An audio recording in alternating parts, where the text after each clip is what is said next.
I'm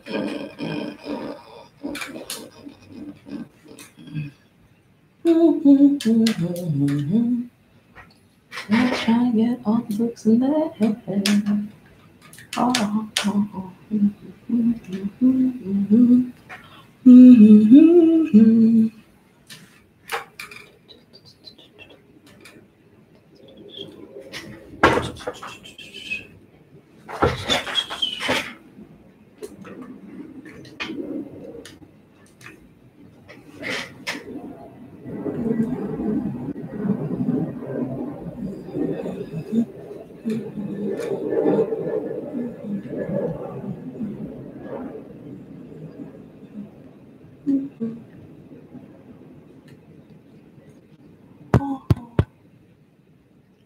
Okay, let's make sure the microphone is working.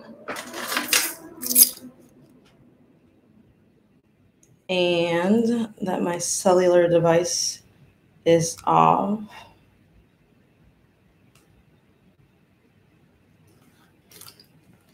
Okay, and 8:18.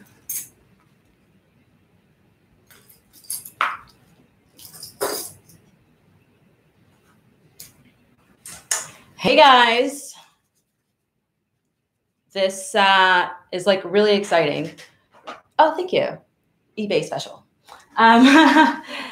This is really exciting because we are going to discuss, there's 247 days left in the year. Assuming you don't practice tonight, you have 246 days to be able to provide real time.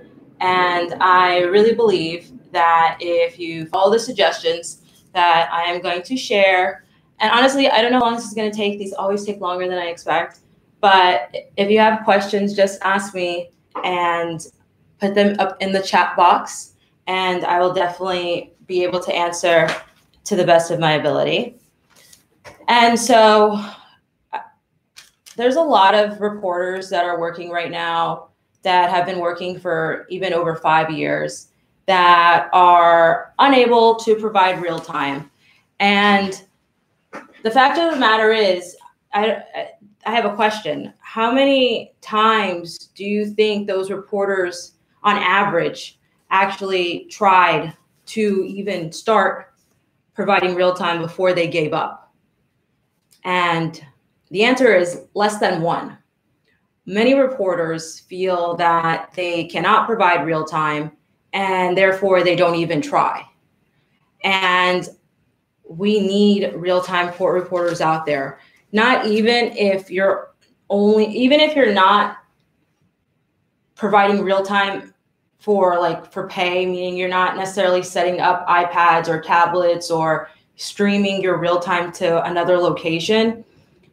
You want to write real time for yourself, meaning when you write real time, your transcript is basically like as close to perfect as it can get, like as a rough draft. So that means even if you're not providing real time, when your style of writing has changed, then you will be able to scope much faster. And when you scope much faster, you make more money because all court reporters get paid the same for same page rate. Meaning if it takes you 5 hours to scope 100 pages and it takes another reporter 2.5 hours to scope to scope those same 100 pages, that court reporter is actually making twice as much money as you, not by the hour, okay? And so that extra free time allows the court reporter to be able to either take more jobs, spend more time with their family, or work on whatever else they feel like doing. But to be behind your computer and scoping at a rate of 15 pages an hour, 10 pages an hour, even 20 pages an hour is just really too slow. Like, you're not going to make six figures if you're scoping at 15 pages an hour, and you won't make six figures even if you're scoping at 20, 25 pages an hour. Ideal, you want to scope at 40 pages an hour. So we'll get into improving your writing and how to practice and all that stuff. But now I would like to share, and like what actually inspired all of this is Groupon has a special right now. I think today is the last day. So if you're interested, they're selling iPads, second generation iPads for 99 bucks. Okay. And iPads are, you use iPads to basically like stream real time. So I like iPads versus laptops because iPads are less cumbersome. I also use ICVNet, the stenograph program. And the reason I chose that program, I'm not sure what's different now, but why I chose that program when I started providing real time in 2014 is it has the auto refresh. So if you make a mistake and you want to fix it up on your keyboard, with meaning like on your computer, while you're still in real time or during a lunch break, that's actually, it auto refreshes. So that way you're presenting the best real time possible. And ICVNet at one point only worked with iPads. I'm not sure if it's still the case, but that's why I had to get iPads. So those were all the reasons why I got it. And also the reason I'm on Case Catalyst is because the school that I went to, they had it like installed in all the computers. And I don't know if they gave us a discount or something. But since that's what the teachers were teaching, that's what I got. So I'm not here to say which software is better or which is not, because honestly, I've never used any other software except for Case Catalyst. And so basically the iPad second generation, you can find that there, for some reason, it's like on Groupon. Even if you don't get it today, it's on Groupon like a lot. I know it was on Groupon even 2 months ago. And I actually try not to go on Groupon too much because, you know, it really makes you spend a lot of money. So the reason I recommend iPad second generation, not only is it cheaper and it's also bigger, okay? And a lot of people are thinking, oh, I need the latest and greatest iPad, and oh, the other ones are lighter and smaller. Well, most of these attorneys want bigger screens, okay? So if you have bigger screens, it's easier for them to read. It's also easier for them to see more of the testimony. If you have an iPad that's like an iPad, like the little ones like that, there's very little testimony that they're going to be able to see. They won't be able to see as much. And so basically, this is an example of one of the iPads that I use. And I have 4 iPads right now. And there have been times where I needed more because there were more people requiring real time. And usually when that happens, either there's this one agency in Miami, and the owner, she will lend me some iPads. And I've also had other instances where I have a court reporting friend who needs more iPads, and I'll lend her what I have. So if you want to start providing real time, the first thing is to at least start with 1. So get your first iPad. You can find them for $99 on Groupon. And let's see and so why I have these color cases, or you can find these on Amazon or on eBay or AliExpress. Okay, that's like straight from China. You can get these for like $2, $3. So these cases, the reason it's important to have them color coded, I have the other ones over there, but all of the iPads have names. So when there's an issue and it says on your real-time feed, red iPad disconnected, you know exactly which iPad it is. Another reason why it helps is because you can easily remember which of your iPads are missing, or where, like, even if you have all 4 or 5 piled up, you'll be like, oh wait, where's the red one? And so that actually really helps you keep in what's it called? Like aware of what your iPad situation is. Another thing is, if you know like a battery is low or something like that, you know it's the red iPad, or you'll be able to have better control over your iPads. Another thing is these have like stands, but honestly, I don't really like them. Like, it goes like this. So what you can purchase is, for under $2, are these little mini tripods. And I think they're like just so cute. And so it's bang, bang, bang. So these tripods, and you'll sit your iPad like so. You could do it lengthwise, or you could do it like, what is it, like hot dog or hamburger and stuff. So you could do it either way, whatever is easier, whatever the attorneys prefer. I had one agency owner suggest that I keep it like this length. So, but I usually put it like that because I feel like they get more testimony, but whatever. Okay. And the other thing that you need will be a router. And you can find a router. And actually, you don't really need a router, but if you're serious about providing real time every day or everywhere or anywhere, then this here is a router. You know how like some people like keep the plastic on their couches and stuff like that. Or I don't know, I'm one of those people, except not on my couch, but for some reason, like even my cell phone, I always keep the plastic on. But I should probably take it off now because this is looking pretty ghetto. So this is a router, and you can buy these from Amazon. Go to Amazon.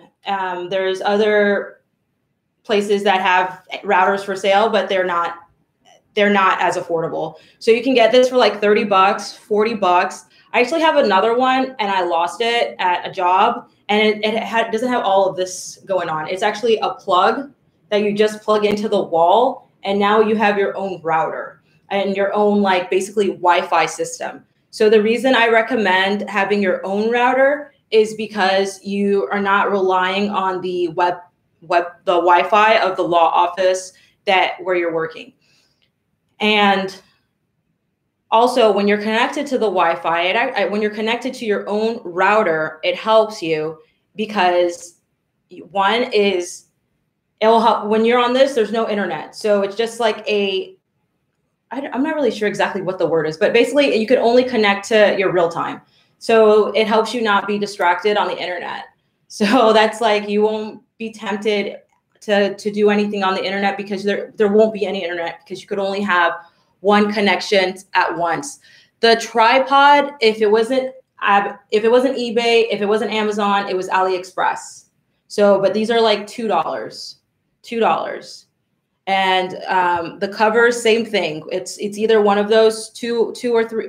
Maybe the magnetic. Honestly, that was a gift. This was like the magnetic ones were a gift, but I'm sure it was less than $5. And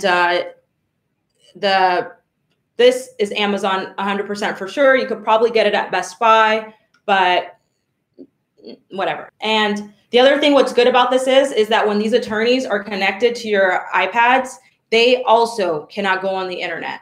So if anybody like wants to try to see what else you have in your iPad or trying to browse the internet or do whatever, they don't have that ability. They're stuck on your connection. So I really like that.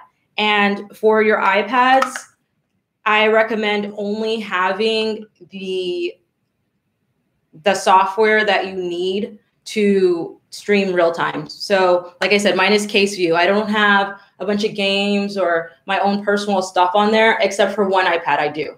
And that was the orange one. And that orange one is like the one I try not to use the orange one. The orange one is just in case somebody really, really needs it. Like I need 4 hookups.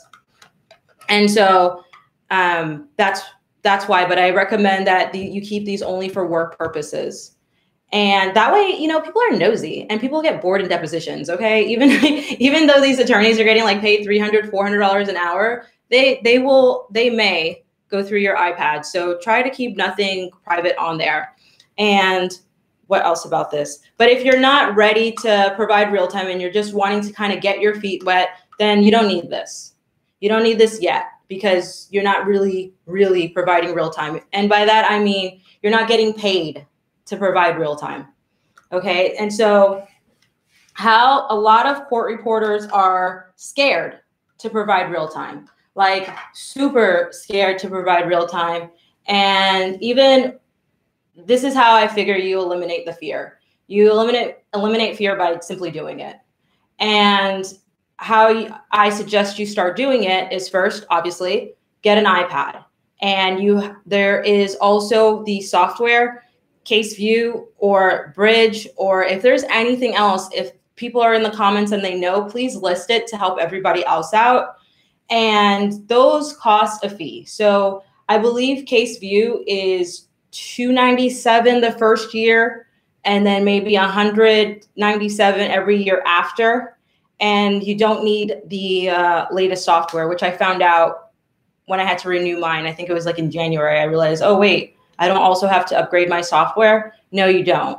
So so far, that's what we're talking about for an investment. Give me a second so I could actually add everything up. So like, let's just say like 300 plus 100 for the iPad, okay? Plus, let's just say $10 for the case and the tripod. All right, so right now we're at $410, okay?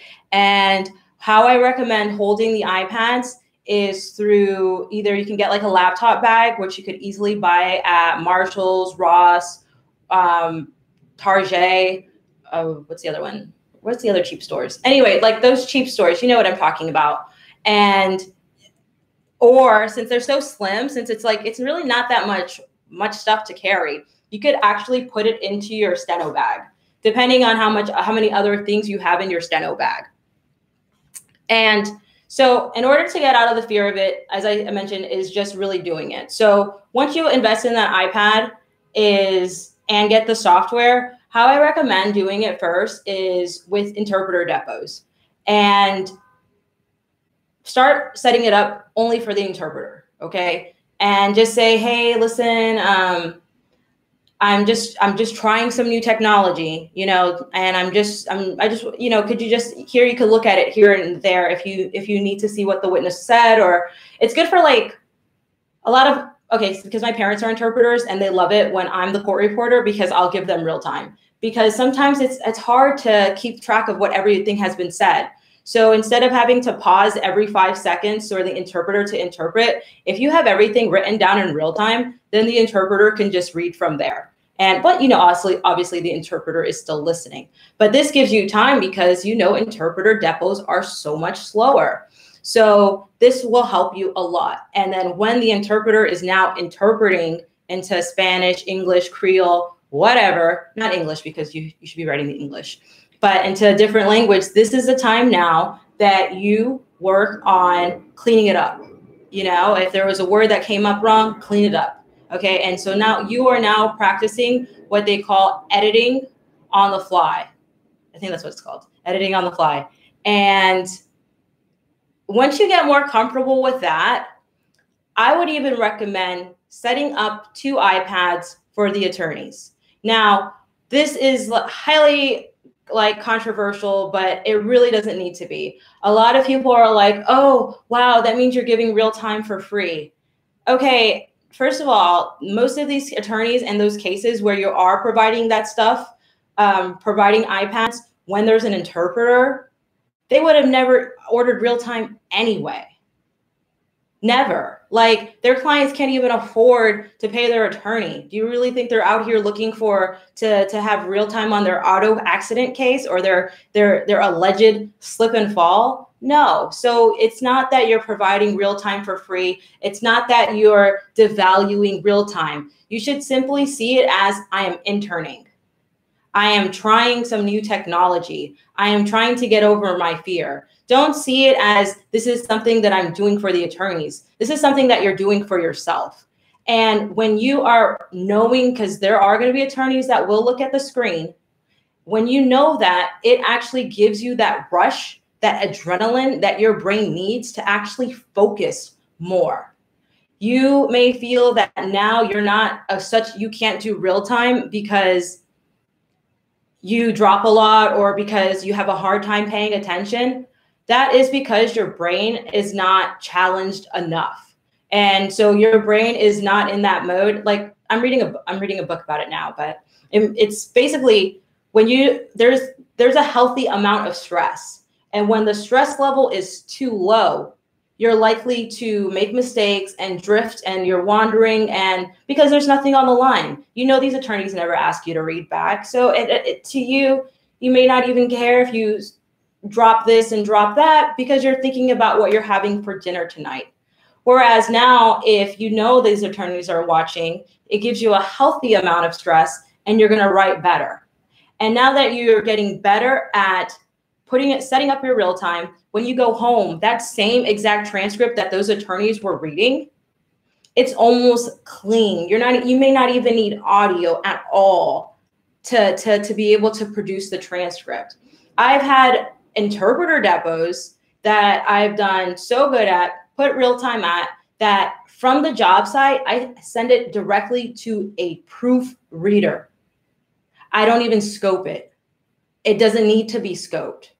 Okay. And once you start providing Realtime, you'll be more confident in yourself to say, when you realize you didn't get it, you're going to say, hey, repeat that question or repeat that answer, you know, obviously in more, you know, court reporting like fashion, like, counselor, would you please repeat the question or something like that. Okay. And what's the next thing? Another thing too is once you're getting over that whole interpreter hunch and stuff is now when you have a video depo to give it to the videographer. You could have one for the videographer and one for the interpreter. And with the videographer, what's really cool about it is now you have somebody either that works for the same agency as you or somebody who knows a bunch of attorneys or who has been on a lot of, I would say, like high caliber jobs. I usually feel like if there's a videographer, the case is pretty serious. And so they now know, hey, wait, such and such could provide Realtime or is learning to or is trying to. And the videographer will be looking at, and tell the videographer when you put the iPad in front of him, say, hey, please, you know, give me some feedback. I want some feedback when you're done. Tell me what you think. And that right there will also increase and motivate yourself while you're on the job because you know that someone is actually going to critique you at the end. And when you do a really good job, then the videographer may tell a scheduling person, hey, such and such actually provides Realtime. And it was actually pretty good. And then next is when you're comfortable with doing it with the interpreter jobs and comfortable giving it to the videographer is now next thing is start giving it to the attorneys. And if you do it for one side, you must do it for the other side. So it's kind of like algebra. But you do to one side, you must do the other side because we are fair, we are neutral, we are not involved in this case. We are not trying to give one attorney an advantage over the other, meaning if person A didn't pay, then that means person B also gets it for free. And so now you start providing that to these attorneys. And you let them know, hey, I'm just starting out some new technology. I'm just trying a few things out. But it's a rough draft, but you know, I'm just trying things out. Okay. And you don't even have to look at it if you don't want. Okay. And so you say that way you like cover your butt and no one's going to be like, oh, wait, this is bad. Or, oh, hey, I said, what's a stupid thing they will say? What's something stupid? Like they'll say some stupid, they will try to stop the depo for something stupid. Like, okay, I had a job the other day, actually the one where I had to borrow iPads because 4 wasn't enough. I need 6 iPads for that job. And there were some young attorneys in there that wanted to all object at the same time. So I am having like 3 people objecting at the same time. And I've never worked with any of those attorneys before. And I put like, it's not, okay, so person will be objection, objection, objection. So they're talking, so they know who said objection first, right? And they're like, excuse me, I'm Mrs. Suarez, and you put Mr. Rodriguez as the objecting first, but I actually was the one who objected first. And it I'm not saying that that's okay, but usually I'll get something stupid like that. And so, and obviously the order of the objection really doesn't matter. It doesn't. So if they all objected and one person said and the other person had already finished like, come on, they're all speaking at the same time anyway. So you could also use that time to admonish them and tell them to one at a time, please. And another thing that I have, and I got this from a court reporting group. Hold on, sorry. Someone had posted this in some group. I don't even remember which group it was. So like I made these and I got them laminated and I just did this like on Microsoft Word. And the number one part is, please keep in mind, this is a rough draft, okay? And then you show them some tips here, but really here is the whole rough draft. And sometimes even to allay their fears, especially if you're first starting, say, you know, don't worry, I'm gonna make sure I check everything against the audio. Or the videographer is actually gonna send me the video, and you know, I'll be sure I'm gonna check everything. Okay, so this is how you start. You start like you're an intern, okay? And it's okay if it's quote unquote free real time, because you're really doing it for yourself. And if any attorney wants to give you problems, then you could say you don't need to look at a counselor, which is not going to happen because they're going to be fascinated. Another great thing about this is now you're going to be able to show attorneys what real time is. And you're going to now be able to set yourself apart from the other court reporters who are not providing real time and not even trying to provide real time. They're going to really, really love it. And the more you do it, the more you practice setting up the real time, the more you work on your dictionary, the more you practice editing on the fly, you will get better. And eventually your office is going to call you and say, hey, I have a real-time job. Would you like to take it? So first things first, get the iPad, router, or no router, iPad, tripod, case, and then the license to be able to stream real time. Then the next thing is that I want to discuss. If you guys have any questions, again, just put it all up in there in the chat box. Second thing is that conflicts. So a lot of court reporters are like, oh my gosh, I have conflicts. I can't do this. And let me tell you, I have conflicts. I got conflicts in my life and in my writing and in my dictionary. And I will never, ever let that get in the way of my writing, of me providing real time. So there are solutions to that. One is you can start practicing, and you can go through your dictionary and sort it out or filter it to show what are conflicts. So which ones do you have conflicts, okay?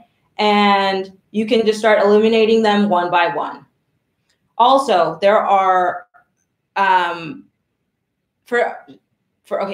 template editing on the fly. No, there's no template. What I mean by that is let's say they were going so fast and you forgot to put the answer bank. And you see that because obviously you're connected to your real time, you're connected to your laptop, and then you put in your key combination to make the A symbol. So one thing you can do is get a mini keyboard, and I think I got this from maybe $24 on eBay. It's connected to Bluetooth, HP, but I don't like this one, so don't buy this one. And I don't like this one because it doesn't have the function keys up here. So function keys are super important for macros and editing on the fly, the way my system is programmed. And you could easily so let's say I forgot the A, and then I could easily press Control A, and that will bring that line into the A format, the answer format, even though I didn't do it in steno. There's also other things. I'm gonna answer. There's also other macros that you could easily identify from your keyboard, a translate into your keyboard, that will help come up.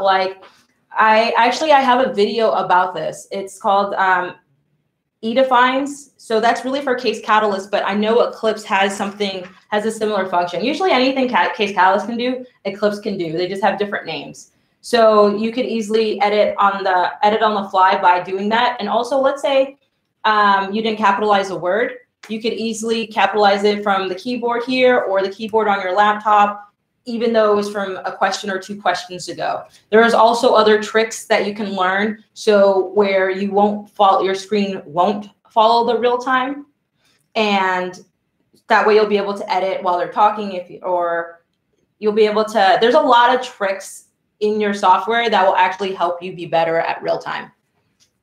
And you can charge per page for attorneys. Yeah, you can charge for the pages for attorneys.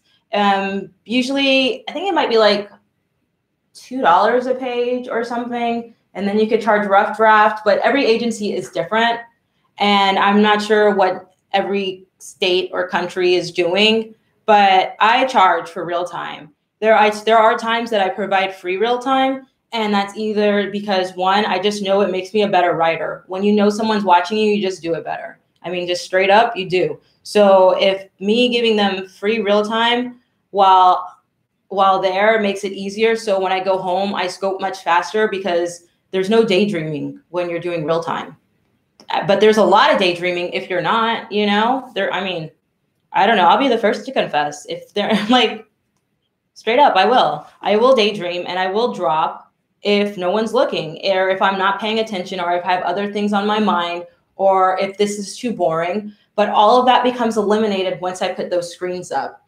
So it's helping me because now when I get home, I can scope 50 pages an hour versus 20 pages an hour if I was daydreaming. So, but yeah, I think real time, either A, it will become the norm, or B, more attorneys are going to become aware of it and we'll still be able to charge. I don't really know too much to say about the future, about what I think. If I don't know to say like economically what I think about the future of real time, but I definitely know that it should really be the standard, and it really could be the standard, because if you're already a working reporter, or if you have already passed your 225s, you're like this close. Like, I don't know if you can see how small this is. Like this close to be able to provide real time. I mean, even when you think of what the real-time tests are at, like 200 words per minute or 180 words per minute. So if you're already able to provide 225, there's only a few things that are getting in your way. Number one is the whole fear. So now we've already understand exactly how to eliminate that fear. And hopefully you guys will start get the iPad or whatever, or like there's other agencies or other softwares. I think you could even use a tablet, like any type of tablet. I don't know if there's one out there where you could use the Kindle, or it's probably something you already have at home. Maybe you don't even have to buy anything. But right now, before midnight, Groupon, $99, iPad Generation 2. Highly recommend it. And okay, so yeah, the oops key, I don't actually use that one, because what I do is I hit the mark button on my machine. I just find that easier, and it comes up as a scan stop. I know people will use like oops or spell or what's another one, check, but I just rather press the mark button. I just find it easier for me. I just find it easier for me, and that helps me with less strokes on the machine. And it also comes up as I think it's like a apostrophe slash, something like that, not parentheses slash. And you can even tell attorneys, especially when you're in that interning phase that I'm talking about, like, hey, you know, don't worry if something comes up with a little caret or something comes up with a apostrophe or whatever. That's just a note for myself to check the transcript against the steno notes or the audio. Like, make up something. They don't even know. Okay. These attorneys think digital court reporters are more advanced because they don't have a steno machine. Okay. So this is the caliber of people that you're talking to about your real time. So, and another thing that I've said is I just like stop. Yeah, it did stop. So I don't know. And it looks like a whole bunch of people dropped as well. So I don't remember what the last thing everybody heard was. So if somebody wants to update me really quick. It must have been a YouTube issue.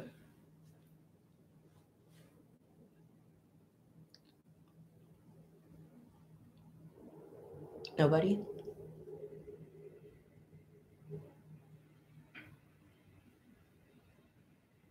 Okay, yeah, it had to be a YouTube issue because everybody like dropped.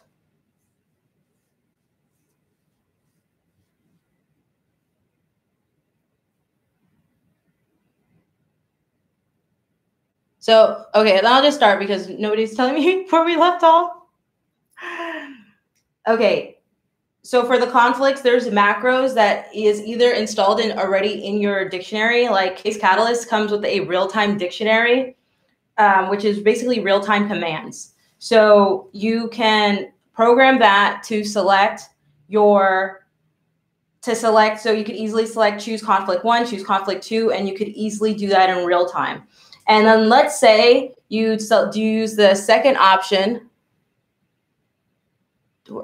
So do you search for the key for the mark key and wherever you marked correct? Okay, so basically the mark key is on, I know they have it on the Amira, Diamante, Elan, and the Luminex. So this is my Luminex, which it's always set up because if it's set up, you have more likelihood of practicing, okay?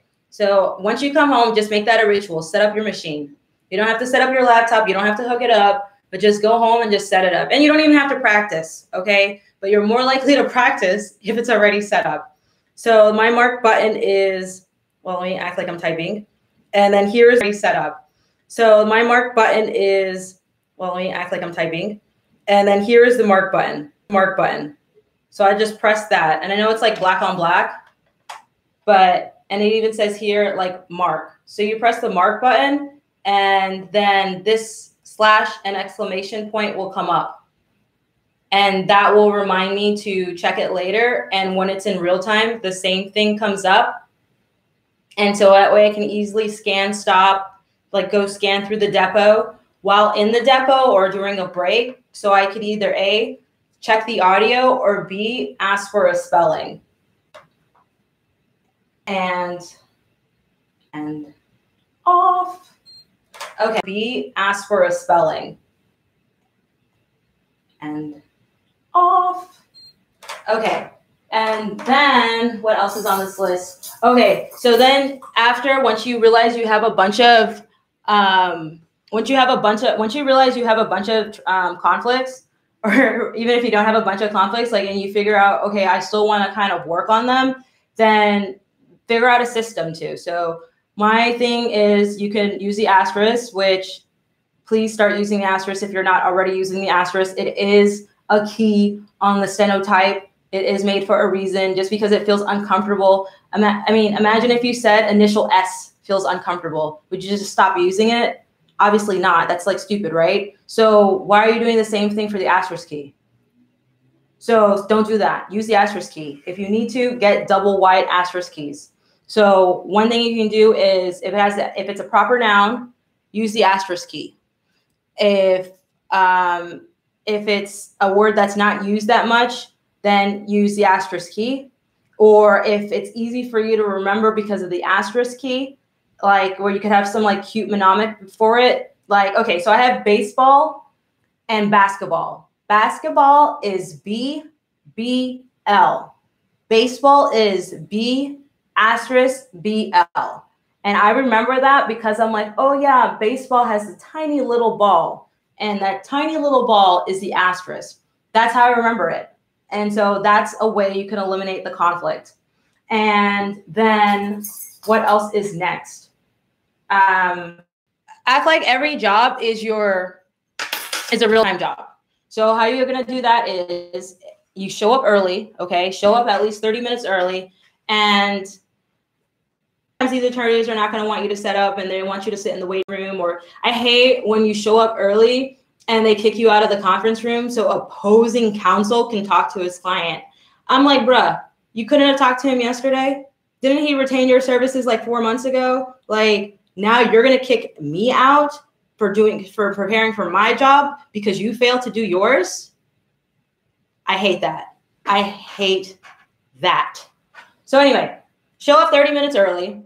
Other thing is there's some really great agencies out there that will send you a prior transcript. You don't have to read the prior transcript, but what you can do is look at the last 10 pages or 5 pages, however long it is, and that's your word index. And from the word index, you're going to be like, oh, wow, carbon dioxide came up, 5 times and oxygen came up 4 times. And so you see that, and that will help you.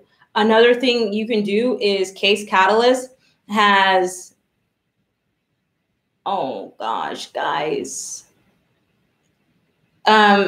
Case Catalyst has something called like it's called like real-time prep, where you could feed in old transcripts or exhibits or whatever, and it will read all the words in it, and it will then provide you a word list, and you could sort it out by occurrences. And what you can do is when you sort it out by occurrences, you could, before you even sort it out by occurrences, you're going to say, okay, I don't need the word a, I don't need the word the. You're only looking for words that are not common to every day, but are common to that job, and have an idea of what words are coming. So this is all a way to practice to get for real time. Meaning just because, oh, now I have my, what do they call it now? The CRC, like your real time cert. Oh, wow, now that means I can provide real time. That doesn't mean you can provide real time. That means you passed a 200 words per minute test at 96%. There's more to it than that. Like everything else that I'm just explaining is not on that test. And if you don't have any of the 100 words per minute test at 96%, there's more to it than that. Like everything else that I'm just explaining is not on that test. And if you don't have any of that, you cannot provide real time. So it's more about showing up early and getting that word list, getting familiar with the terminology. It's up to you now, which I suggest, word list, getting familiar with the terminology. It's up to you now, which I suggest, is start J-defining. And J-defining means a job definition. So for job definition, if the word, what's a word that could come up? Like something hard, like let's say some type of medicine, some type of like diabetic medicine or something. I can't even think of one. I don't have diabetes, but I don't know. Let me get like a book here. This is the medical terminology book that I got in school. So let's say the word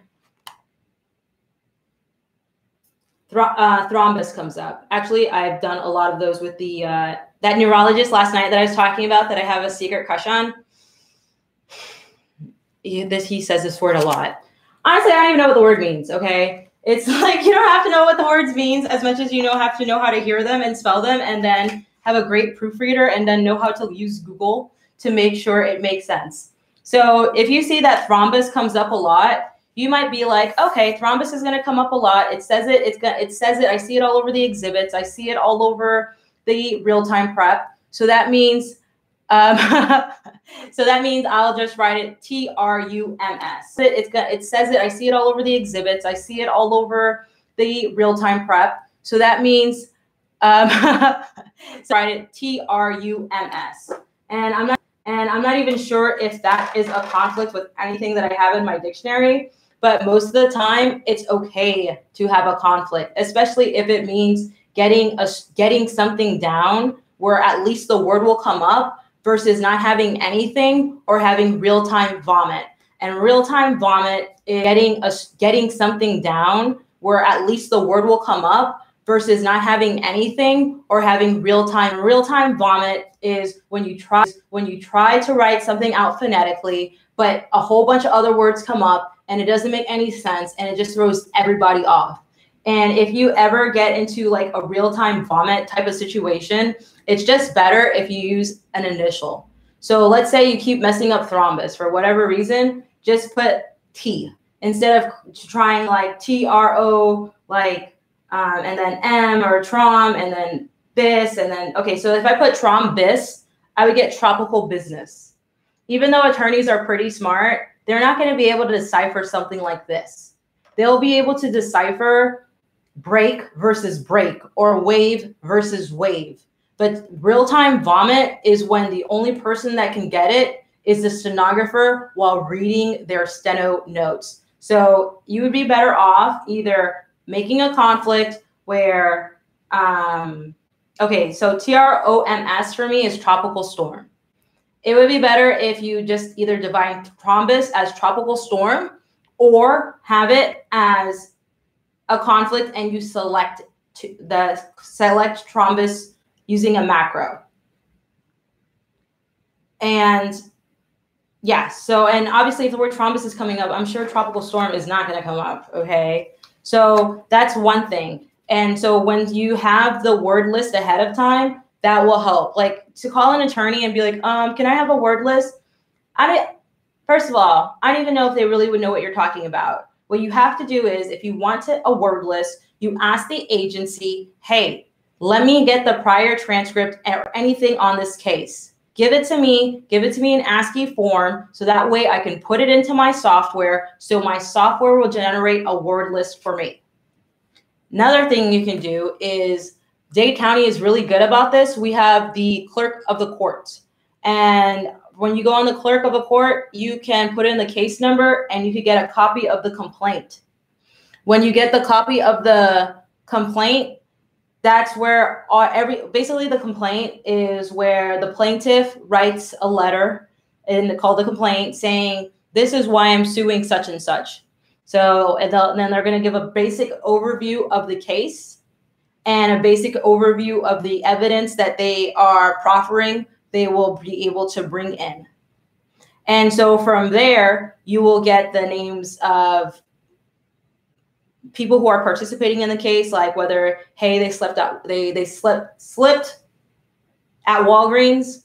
And so now you're like, okay, Walgreens is going to come up. Oh, wait, they broke their tibula. All right, tibula is going to come up. It doesn't take more than 2 minutes or 3 minutes to read through the basic overview of the case.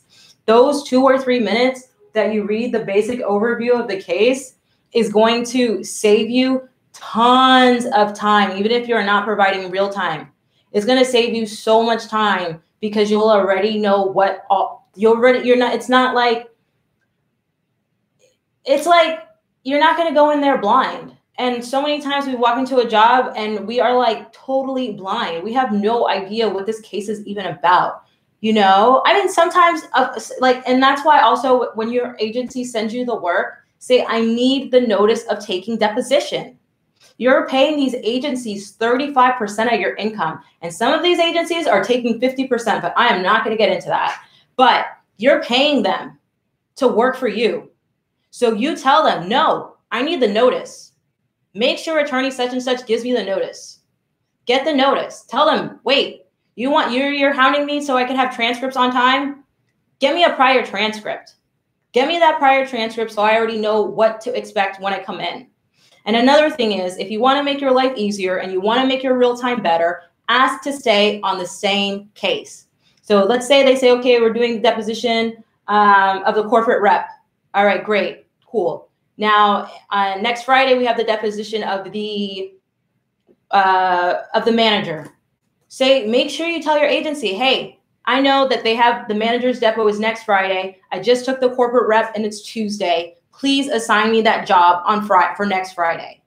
Obviously, if you want it, you know, but if you at least do that, you're going to be able to, it's going to be easier for you because now you already know most of the words. And that's why jury charge is so easy because it's so repetitive. Now, when you're on a case and it gets repetitive like that, you're going to get easier with your J defines. You're going to get easier with your speaker identifications, and you're just going to be able to produce a transcript much faster.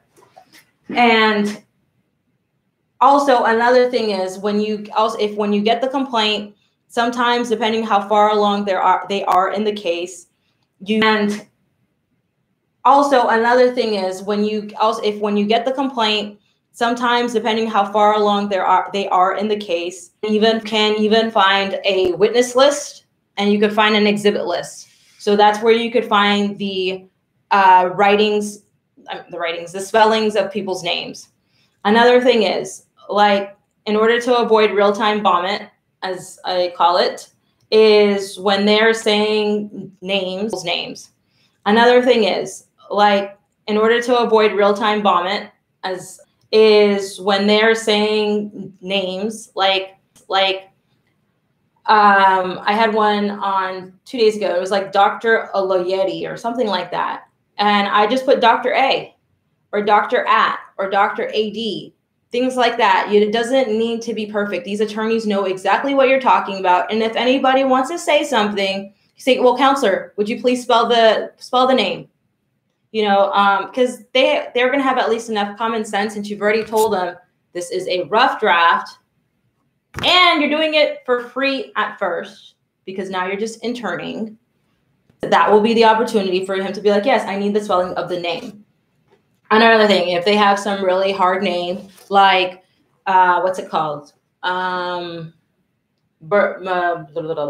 me a hard name, guys. I need a hard name. Okay, I know Vandora. She's here. That's a hard name. All right, it's okay. Put it as Van. Everybody knows who Vandora is in that deposition. Put it as Van, And wait, stop with the ghetto names, because my name is pretty ghetto. So, but anyway, if you put it as, or either initial. So let's say it's Vandora Shamat.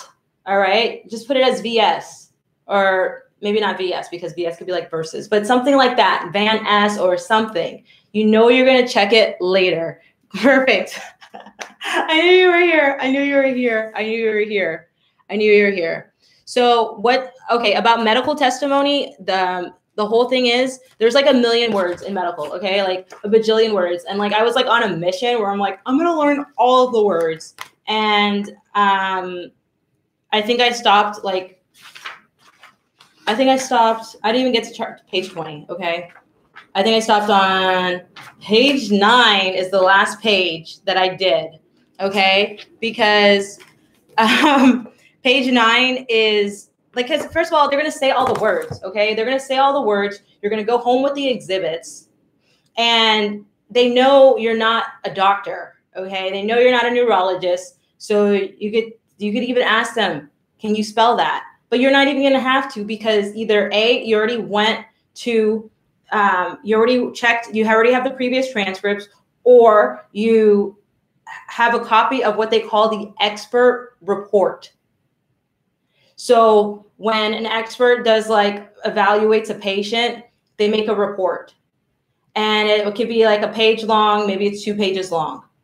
All the words that they're going to say are going to be right there on that 1 or 2 page report. So you get there early, especially if it's at a law firm. Say, ask the paralegal or tell the receptionist, hey, could I get a copy of the expert report so that way we could have a really, really clean rough draft or clean transcript or clean real-time feed? And they're going to say yes. I promise you, they're going to say yes. And and also make sure you take home the exhibits. That way you'll have all the spellings. So that's how you deal with the spellings. And then expert report. Expert report. This is called quick medical terminology. And I'm sure you could probably find it on eBay for like 99 cents, because you really don't need this. You don't need it. And that's why I don't think you don't need it. And that's what, I don't want to get on tangents, but teaching medical terminology in school and all this other stuff is maybe you can take a webinar or something on the prefixes and suffixes, so you're just better able to hear it and decipher it. But otherwise, there's no reason, what is this? I'm looking for enteros. I don't even know how to say it. And I provide real time. You don't need to know. You don't need to know this. Enterocyclus, or it means meaning washing or irrigation of the small intestine. Okay, you don't need this book. You don't need this book, and all you maybe need to learn are some prefixes and suffixes, and you could easily find that for free online, on YouTube, on whatever. So, you know what? This is really sidebar. So I looked him up, and I know exactly where he lives. He lives at the Ritz-Carlton in Coconut Grove, and he's single. And he said something like, oh, I'm going to tell my mom. And I was like, he's in his 50s. So I'm like, if somebody's going to say he's going to tell his mom, not his wife, that means he's not married. And plus, he is oh, I don't want to get into too many details before somebody tries to steal my work husband. He doesn't know he's my work husband, but he is totally my work husband. So that's what I would say is, don't worry about the terminology. and you'll be able to get everything from the report and everything else. And people talking over each other, you just got to say something. You just got to say it, and like one at a time, and just like practice saying it in your mirror. Or like what I do is I practice with my little doggy, and I say one at a time, one at a time. That's all you need to say. One at a time. You don't have to be like, counselor, please, if you guys could just stop talking. I only could take down one person at a time. Just say one at a time. And plus, this is like your opportunity to actually talk. Like, I think a reason court reporters can talk a lot is because we don't even talk at work. So it's like you're sitting there for like 5 hours, like listening to BS, and you can't even say anything. Like, so use this as your time to speak up and say one at a time, and then they'll get it. And what is the other question? I'm going to scroll up for a little bit. Yeah, so but really for the medical, because there are very, very hard medical terms, make a brief for it. So a system for making briefs is, one is just use the first syllable. So like for thrombosis, maybe you could just do TR or TROM. If it has a conflict, add an asterisk. And what's the other one? Or you could like do the second syllable, you could do the third syllable, but just try to get it down into one stroke. If you get it down into one stroke and you at least stay consistent, even if you haven't had a chance to define it, you will have a much better real time, much cleaner real time. And what happens is if you keep writing it as thrombosis and for some reason tropical, but if you put thrombosis as TROM or PL, same thing, then later, if you put thrombosis as TROM or PL, same thing, then later, hit the mark button. And as soon as they take a break or when they're flipping through exhibits, that's when you use your time and then you define that stroke. You've got to make it one stroke. You got to make it one stroke if you're doing medical and it's real time, or even if it's not real time, but for the sake of your own self, do it like that. Because if you are to start writing it in as many syllables as it has, like that word, let's see, another word, neurotripsy, which means crushing of a nerve, okay? So if you put trip or TRIP with an asterisk, at least every single time it will come up the same way. If not, you risk having newer or like N-long-U-R or N-E-O-R, and it's just gonna come up so many different ways. And it's better if you at least write it incorrectly the same way every single time. That way you could just define it or global it, and it will come up correct all the other times. What else? I think the Luminex is a great machine, and I finally finished paying it off. If you can get it when it's at 0% financing, I think I may have paid like, I don't know, maybe $200 or $300 to start off or something like that. I don't even remember how much I paid to finally get it, to first get it, but my payment was $192.10 a month. And now those people, I'm like, not to say anything bad, but there was an issue with my bank, or maybe it was just an issue with my brain. And I put my payment, or maybe the payment was supposed to, I don't know, but let's say my payment was short by 10 cents for like months, okay? Nobody told me, okay? And it's on auto pay. And so then I have like all these like $28 late fees. And I had to be like, yo, come on. Like, are you for real? Like, you really think that I'm trying to scam 10 cents out of you guys, and now you're going to charge me $28 for a late fee? So they actually ended up waiving it. But what I would recommend to avoid that, so that the machine does not end up costing you more money, is to pay $200 a month towards the machine if your payment is $192.10. That way you never have to worry about it. But yeah, I love the Luminex. I love the Luminex because it's like super, super light, and like about it. But yeah, I love the Luminex. I love the Luminex because it's like super, super light, and I've like completely like pimped it.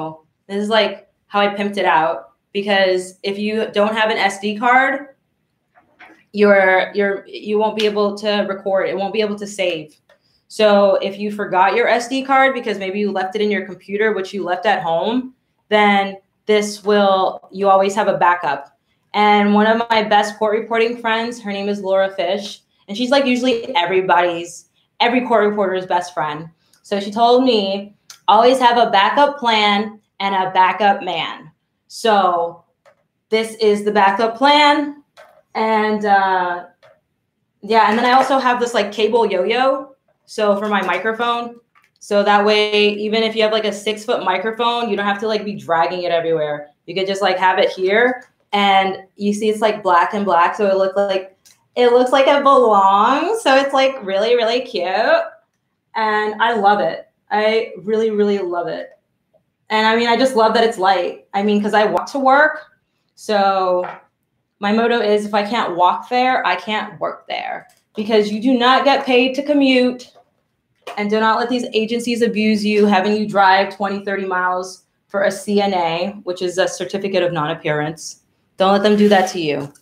There's so many jobs out there, and there's so many agencies that want you to work for them, that if you tell them, I only work in this zip code, well, given that it's a zip code where there are offices and law firms and courthouses, say, I only work in the zip code. If you don't have a job for me, that's fine. Somebody else will. And then if you tell all those agencies, I only work in this zip code, they will accommodate you. And whenever they see that zip code, you're going to be the first person they think about, because they might have jobs that they can't cover, and you might not cover the other jobs, but they know you'll cover this one. So they would rather give it to you right away to make sure that the rest of their jobs get covered. So what else? I'm going to scroll all the way to the black thing on the machine, the cable yo-yo. Cable yo-yo, I think you could get it for like $9. Cable yo-yo. Okay, so then what else? All right, what else did I say that there's going to be in there? Like how to practice, okay, so a lot of other court reporters, they feel that they feel that they can't do real time because they are, all the big medical terms or the hard names, and we've already discussed that. So that should be like the last fear on your mind. I mean, you should be more fearful of having lipstick on your teeth than, oh my gosh, what if this medical term comes up? Okay, because we've already solved that. Lipstick on the teeth is something that's like more embarrassing, I think, than than that, because you've already solved that issue. And what's the other part? Okay, so another thing is they feel that they can't because they feel like they're not fast enough. So I now have the numbers to back up everything that I was saying yesterday. Everybody who can type at an average speed on a QWERTY keyboard can be a stenographer. Okay, actually I have the numbers up over here. Okay, so the average person, average adult, okay, types anywhere from, the average is 40 words per minute. 40 words per minute, they're saying it's 5 characters per word, okay? So that means 200 keys that you're pressing, okay? So that is the equivalent of 200 strokes per minute on your steno machine, okay? That is just the average adult. Now, let's say you have been a secretary before. Maybe you've done data entry before. Maybe you work doing dispatch for a trucking company, or what's the other one? 911 phone calls. Those people can type up to like 60 to 80 words per minute. So, oh, my golden calculator to divide. So we can just do 60 times 5 is 300 strokes per minute, okay? So, and that is on the low end of a secretary, okay? An average kid can type 25, a kid, okay? So like picture an 8-year-old, okay? Can type 25 words per minute, which comes out to 125 characters per minute, okay? So what does that mean? that means that all of us can stroke. All of us can, because if you're already doing, most of the people got into court reporting because they're like, oh, I'm a really fast typist, so I think I can do it. And so that means you already can do it. Okay. Now, what happens is why people fail. Gonna answer this really quick. Why I started doing real time. My first real time job was in 2014, and we're now in 2018. So I've been doing it for about 3.5 years. And I did not start doing real time right after school or right from school. Is what happened. What happened was I went to Sheridan Tech in Broward County, and that was the name of the school. It was a brick and mortar school, and it was very stroke intensive. They discouraged briefing, and I believed them, and so I didn't brief, and I didn't come back for my endings, and I graduated, and I started working, but I was like super frustrated because like passing a 225 test and actually going to work is two different things. And I just wasn't as good as I wanted to be. And I started working, I was like 19 years old.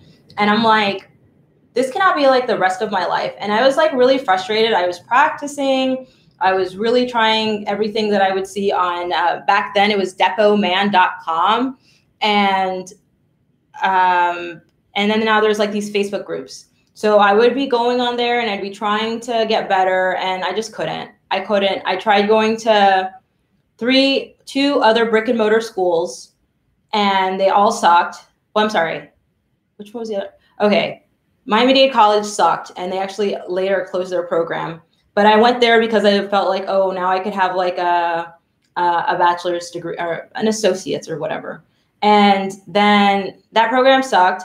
I did an online school, which was actually, it was okay, but you actually have to, be disciplined to be able to make it work for you. And plus, it wasn't what I needed. What I really needed was to do something drastic. And I went to Mark Kislingberry School. And after working as a court reporter for 5 years, I packed up basically a suitcase and I moved over to Texas, and I started his theory like day one, like every other student who had never touched the machine did. And I learned his theory because when I was seeing on the Facebook groups that people who were following his theory, like there was Melody, I don't remember her last name, but sometimes I think she goes by Comrade Melody or something like that. She had graduated, and I don't know if it was like 18 months at 280 words per minute or something crazy like that. And I was like, I want to be like that. And I wanted to understand the briefs, and I had the list. I even had the book, okay? And I had the book. I was in Magnum Steno, but I wasn't getting anywhere. And so I figured, all right, like, you got to make a decision. You could either live the rest of the day, and I had the book. I was in Magnum Steno, but I wasn't getting anywhere. And so I figured, all right, like, you got to make a decision. You could either live the rest of your life like this, or you could change it. And I decided to change it. And so I went to his class for 9 months, and I basically started theory on day one, just like everybody else, learning the alphabet. Not that I needed to learn the alphabet, but starting in day one in his theory, as a working reporter, you learn stuff that is like, blows your mind, because you're like, wow, this is like super, super important. And when did I finish? And okay, so then I finished his school in May. And then my first real-time job was in July. If it wasn't July, it was June. And then, yeah, I've been doing real-time ever since. And I was in school the first time for about 1.5 years-ish, because I dropped out like 3 times because I didn't want to be a court reporter. So, and I wanted to go to college. So I dropped out, but I still managed to finish before everybody else did. But I attribute that to, one, not listening to my teachers. So I got from 140 words per minute to 200 words per minute in the same exact month to my teachers. So I got from 140 words per minute to 200 words per minute in the same exact month I passed my first 140 and my first 200 for jury charge in April of 2008. And how I was doing that was I only practiced jury charge. I was like, okay, if I could just knock this one out, and so I could just focus on Q&A and let me just knock this one out. So I did that. And then like, I had like this scare about my mother, like it was a misdiagnosis. And plus, you know, when you're like young, everything is like super dramatic. So I thought my mom was like gonna die of cancer, and she's fine right now. I actually saw her yesterday. She doesn't have cancer at all. But I passed my 180 Q&A and my 225 Q&A in the same exact month because I figured, oh my gosh, my mom's gonna die. I need to at least, you know, give her this and show her I did this before she passes away. And that's like the same thing about talking earlier about your brain functions with a healthy amount of stress. So a lot of people are going through school. Like there was this one lady when I was in school, she was like a housewife.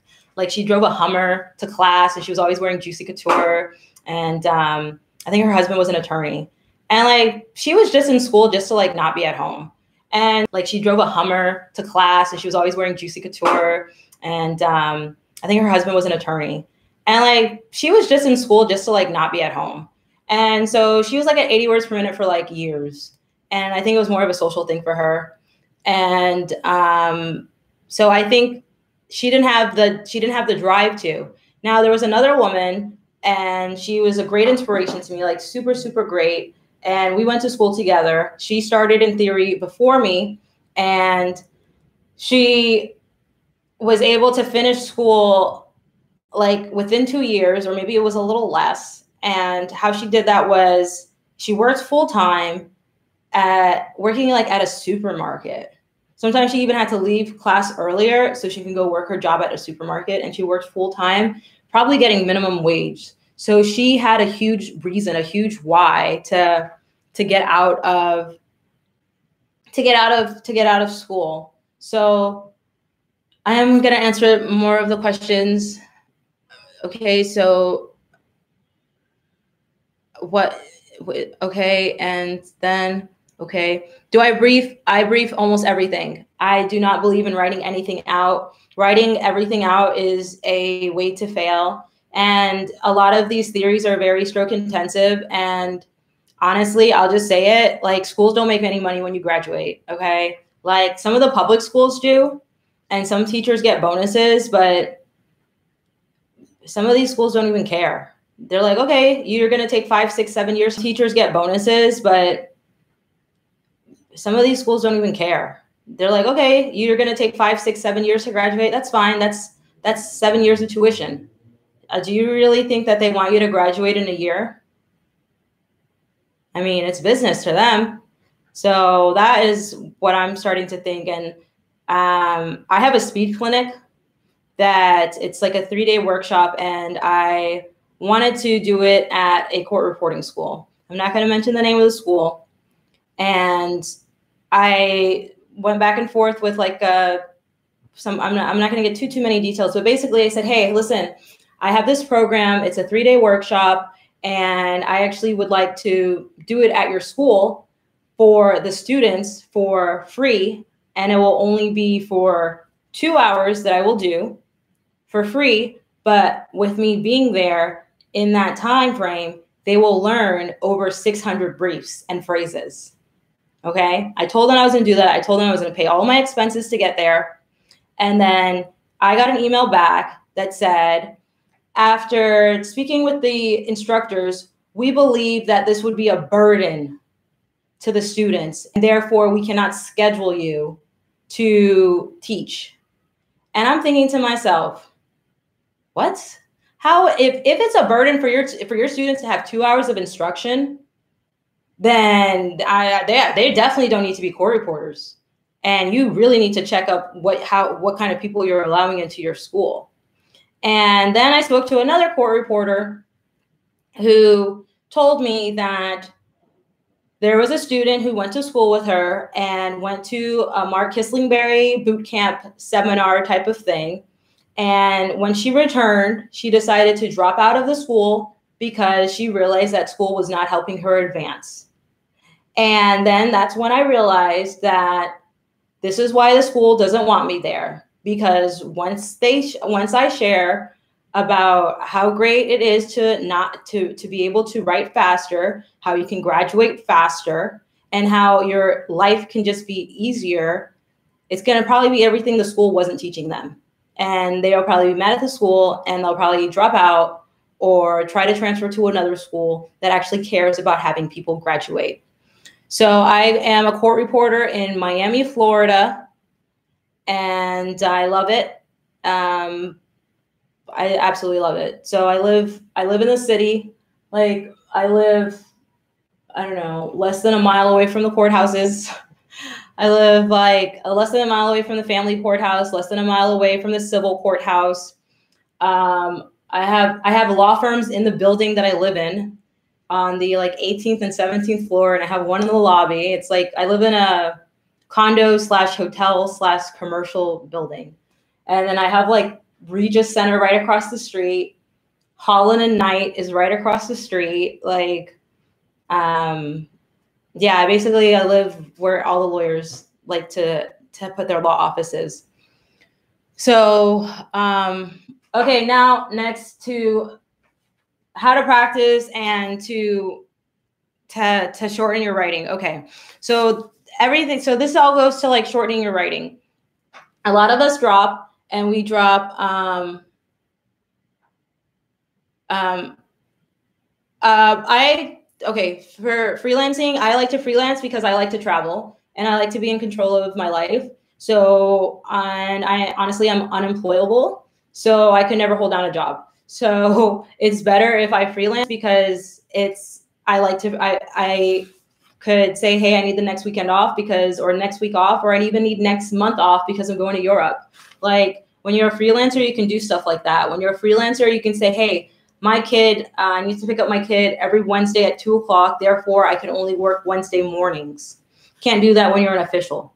So I would say, people, if you want to become an official, the reason is to be official is either A, you live in an area where there's not that many law firms or there's not that many jobs. Like, let's say you live in like the middle of nowhere, Nebraska or Missouri or something, then yeah, I definitely think you should get an official job. Also, if you're concerned about health insurance or those types of benefits, then yeah, you should get an official job. Or if you really just want to do federal court for whatever reason, or you just like stability, you should get an official job. But I never will get an official job. Like, I never will. But it's just not for me. It's just not for me. And there's plenty of work here as a freelancer. So I wouldn't do it. But yeah, I've heard of people becoming officials right out of school, and more power to them. I think what happens is like, you just adapt, or you intern, and you intern with that in mind. So, and also there was this person who was able to do real-time reporting right out of school. But what happened is he graduated, and this is a story that I was told. He graduated at 225, and then he chose to stay in school for an extra year so that he could perfect his writing, so that he could do real time. So that's just a story that I've heard of. I know I wouldn't be able to do real time straight out of school. And something that I saw really cool in the court reporting group to improve your dictionary, and that's your real time feed, is I believe her name is Tammy Frazier, and I believe her son has a school named Champion Steno. And I'm not familiar with the school, but she said that she wouldn't even leave a job like until she at least entered in all the untranslates into her dictionary. So I thought that was pretty cool. Another thing to do is, what's the other thing to do? Is when you have like multisyllabic words, meaning words that have like more than 3 or 4 syllables or more than 3 or 4 strokes, there's something called that says generate all misstrokes, like define all misstrokes, meaning that, let me think of a word. Let me go to the book that I never use. Paroxysmal, which means epilepsy characterized by the sudden onset of symptoms. All right, anyway. So paroxysmal, right? So you might do, if you select that option to generate all misstrokes. So let's say sometimes you write it as pair, like P long AR, but sometimes you might write it as PAR, and then you keep the rest the same, or even if there's a little bit of a difference, like for the mall, let's say you put MAL or MAUL or MUL, it'll actually make all of those a definition for the same word, paroxysmal. I think I said it right. So that's one thing that will actually really, really help you with your dictionary. I have started, once it's like over, for sure, if it's more than 4 strokes, I definitely just put generate all misstrokes. And taxes, honestly, I'm so bad at that. What I normally do is taxes are like due April 15th, 17th, whatever. I just start saving up all my paychecks in March. That's what I do.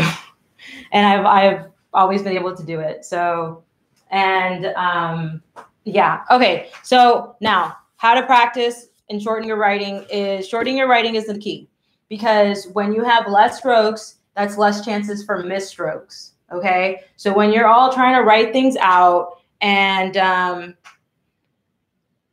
oh gosh, questions, sites or apps that you recommend for different speed dictation. I recommend speedbuilders.com for dictation. I am not endorsed by them, but really I need to start getting paid because they are getting a lot of people because I'm telling them about it. I think speedbuilders.com is the best place to get dictation because it's easy dictation. And what really messes us up is really the easy words. You're not failing a test because one time they say, whatever that word was, paroxysmal. First of all, paroxysmal is only one error if you miss it, okay? And that's not why you fail tests. You fail tests because you miss a whole bunch of the easy words. So I like that, and I also find that they're repetitive. So let's say they say the word Tuesday. They might say the word Tuesday 5 or 6 times in that 5-minute dictation. And so that's why I recommend using them. And it's cheap. I think it might come out to like $3 a dictation, or maybe even it's $1 a dictation. And what you can do is, if you don't want to buy like more dictation, if you use Express Scribe, it's a free software, and you could speed up the dictation. So I actually, I don't have it here anymore. I think I ripped it off. But I had like a little thing on my desk where I put, okay, if it's by 10%, that means now the audio, if I have, get the golden calculator. Let's say I have a 180 and then I times it by like, and I speed it up to 25%, that 180 is now a 225. Yeah, it's only going to be like 4 minutes and something long, but it's still a 225 dictation. So, oh, cool. I was actually never taught about the generate all misstrokes. I think that's actually pretty cool. So, but then also if you don't want to buy dictation, then you could easily use YouTube. And I'm not even talking about using like the dictation provided by other YouTubers. What I actually mean is, because dictation is like highly overrated, and the only reason you have dictation is to see where you're messing up so that you can later study it in your theory. So if the example I used yesterday is if you're watching a YouTube makeup video, because you can watch makeup videos to practice, and when the YouTuber says, so then I put this NARS blush on my cheekbone, and you realize you hesitate when the word blush came up, now you know, why did I struggle? Why did I mess up when blush came up? Did I struggle because of the B? Did I struggle because of the L? Or did I struggle because of the SH ending? And let's say you realize it's because of the SH ending. Now use that information and now go study your theory book and work on the SH ending. People don't talk like 225 Q&A. People talk like how they talk on YouTube, okay? People don't talk like 180 lit. They talk like CNN. So You don't need, the only reason you need dictation really is to just practice to pass a test. But you don't need dictation. You don't need to be signed up for all these like expensive programs. The only one I would recommend is Magnum Steno, because it has, you get a recommend is Magnum Steno, because it has, you get a list of all of his briefs from since like probably for the last 4 or 5 years, every brief of the day. And if you don't sign up for Magnum Steno, at least make it your homepage. It's my homepage, because he places the briefs of the day every single day. So even if you're not a member, you could always see that. Make it your homepage. If you're bored, before you check Facebook, check magnumsteno.com. Okay, and his program is like $29.95 a month, satisfaction guaranteed. But what's great about his program is he actually teaches stuff in there. So not only do you get the 10-minute or 15-minute daily video, you also get access to him explaining his theory. So I highly recommend it. And the generate all misstrokes is something that's in your software. It's when you define a word or an outline, a steno outline, that's an option. And yep, there you go. You already said it. Perfect. I guess I'm a slow reader. And I have Instagram, but I just post like briefs of the day on Instagram. So, and all the briefs of the day come from the Magnum Steno theory. And what else? Sites, apps. And okay, so now another thing I guess about like the Magnum Steno theory is I do have a speed clinic that the first like big one is in Atlanta, big one meaning I'm taking it out of South Florida. I've been doing speed clinic since 2016. However, now I've made it into like a 3-day clinic. And so what I do is I teach court reporters or students. Actually, I'm sure she's in the group. I was like really excited to see that. Yes, I am Lady Steno on IG. So like she told me that it's like really helped her. She's like, I've really been practicing this stuff, and I just passed, my 160 Q&A at 96%. And I'm like really excited about it. I was like, oh, can I use this as a testimonial? And she said yes. So because of the great demand and because of how awesome the Speed Clinic is, it's now like a 3-day program. And anybody who participates in this program, I 1000% guarantee that you're going to leave and you're going to know 1,900. It's really close to 2,000, but I need to get the final count. You're going to know almost 2,000 phrases and briefs. And you're going to do it. And it's 4 days. And it's 4 hours for each day. So the Atlanta one is Friday, Saturday, and Sunday. So you're either going to be part of the AM group or the PM group. AM group is 9 a.m. to 1 p.m. PM group is 2 p.m. to 6 p.m.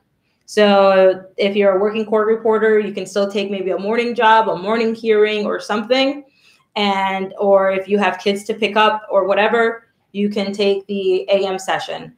And the reason it's only 4 hours long is because it's intense. Like you're going to be tired when you leave. So you are going to be tired when you leave, because this is unlike any other workshop or anything. It's not called a real-time workshop, but this is exactly what you need to be able to provide real-time. Dates is June 28th to the 30th, and it's at the Hilton. It's at the Hilton near the airport, and there's free parking, and only 6 people are allowed because there is a guarantee.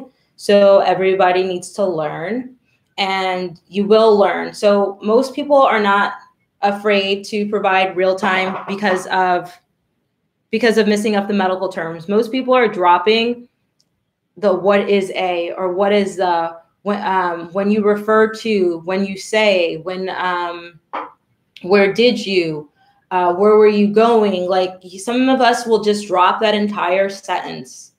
and or drop like those entire small words just to get one big word. Or it's just like you're so far behind because you're writing so many things out and your fingers could only move so fast. So Mark Kislingberry developed a theory, and then it's basically the way that he writes. So I basically have found a way to actually teach it. I found a way to teach it and to make it fun and to make it so that you will learn. And there is a 100% money back guarantee. Nobody has ever asked for their money back. And people have asked if I could actually make it longer. So I think it's the best thing. I think, honestly, if you have a choice out of anything you could spend your money on to advance your career or to get out of school faster, straight up, this is what it is. And if you disagree with me, then you will get your money back. But I'm 1000% convinced that this will change your life. This will change your writing. This will change your mindset. This will change the amount of time that you spend scoping. I would like to do it every single month. But one thing is, I know yesterday people were asking about like Washington, D.C. and New York. So I'm like allergic to cold weather.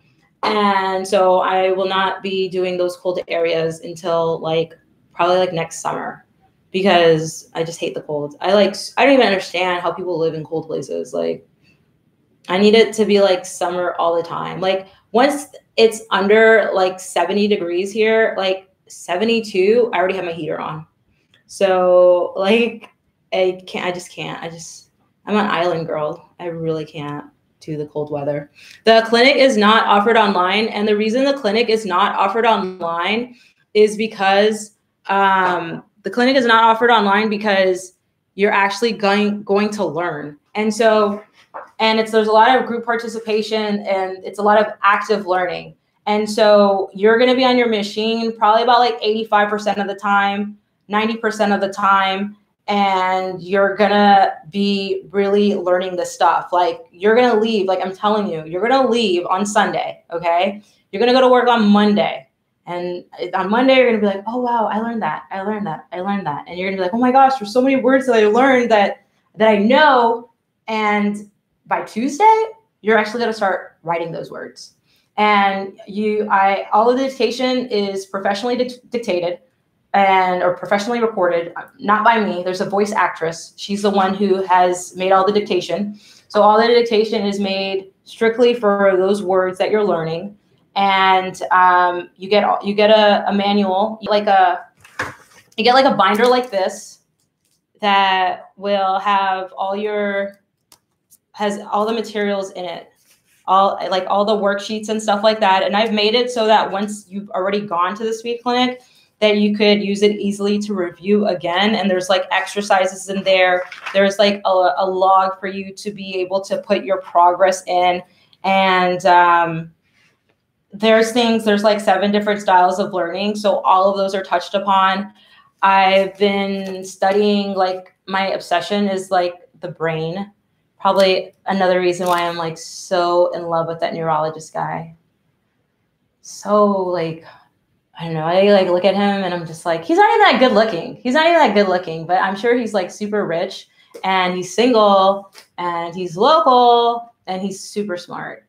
So, but anyway, I'm like obsessed with the brain and obsessed with, what's the other thing? I'm obsessed like with educational psychology, and I really want to start my own court reporting school. And I plan on having the highest graduation rate because everybody can do it.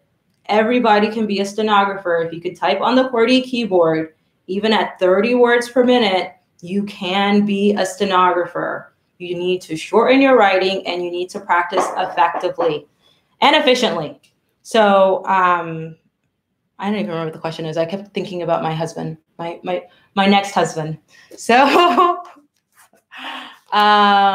it's not for working reporters. You can be a student. I definitely recommend if you're a student to go, if you're a working reporter to go. It doesn't matter what theory you learned because there's not going to be any conflicts. I promise.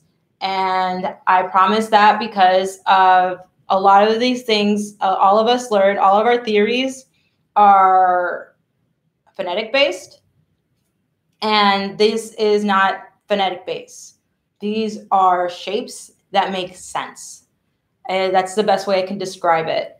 And so you're not going to have to change anything. This is a way of enhancing your writing. But once you learn how to write a phrase such as, what is the, in one stroke, you're not going to want to write it in 3 strokes. I mean, if you do, then it's up to you. But I don't think so. If you came to the clinic and because you decide you want to write shorter, you will write shorter. I showed this yesterday. It's the same sheet of paper. Let me get it all together. Like in the morning part, like the first 2 hours of the speed clinic, day 2, you're going to be able to know all of these phrases, all of these.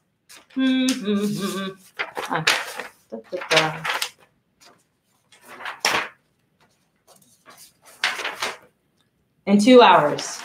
And it sounds crazy, right? Because you're like, how am I going to be able to learn all that? Am I just going to sit down and have to memorize everything? No, you're not. Everything is super systematic. I really don't know how best I can explain this except to say that I guarantee you're going to know it. I guarantee it. You get your money back if you don't. And if you want your money back, you're going to have to sit down with me and explain to me how you don't get it, because that'd just be beyond me. Because the stuff is it's just incredible. And and that's the reason why I want to start my own court reporting school, is because we need more court reporters out here. And if we don't have enough court reporters out here, that's the only way we'll get replaced. So I need to make sure that I have a career 5 years from now. And so if you start writing shorter, you'll be able to keep up. What is beeping? I think it's my machine. Yes. Low battery. And so, okay, so that's one thing, is if you shorten your writing, you're going to have less chance for misstrokes, and you're going to be able to keep up with the speakers, and you just have more confidence in your writing, and you will have less conflicts and less word boundary issues. And I highly recommend that you come to the speed clinic if you want to start writing better. There's only 6 people allowed per clinic because everybody has to learn. And the way things are set up, like there's this really fun, like you're on your machine like 90% of the time. I gotta look at the agenda, but you're on the machine a lot, but you're also doing things that are away from the machine. So like there is this one game that's kind of like Uno, and it's Uno, but with steno. So I have a custom deck. I got a customized deck of cards that is with the phrase enders. So it's like you'll build words, and with the deck, it's like so fun. It's so fun, but it helps you think outside of the machine. It helps you realize the outlines. And it's just a different way of mastering things, because the problem is with like a lot of core reporting schools and basically education in general, if you only retain 5% of like what is lectured to you, 5 to maybe 10%. So when you're in class and the teacher's like, okay, we're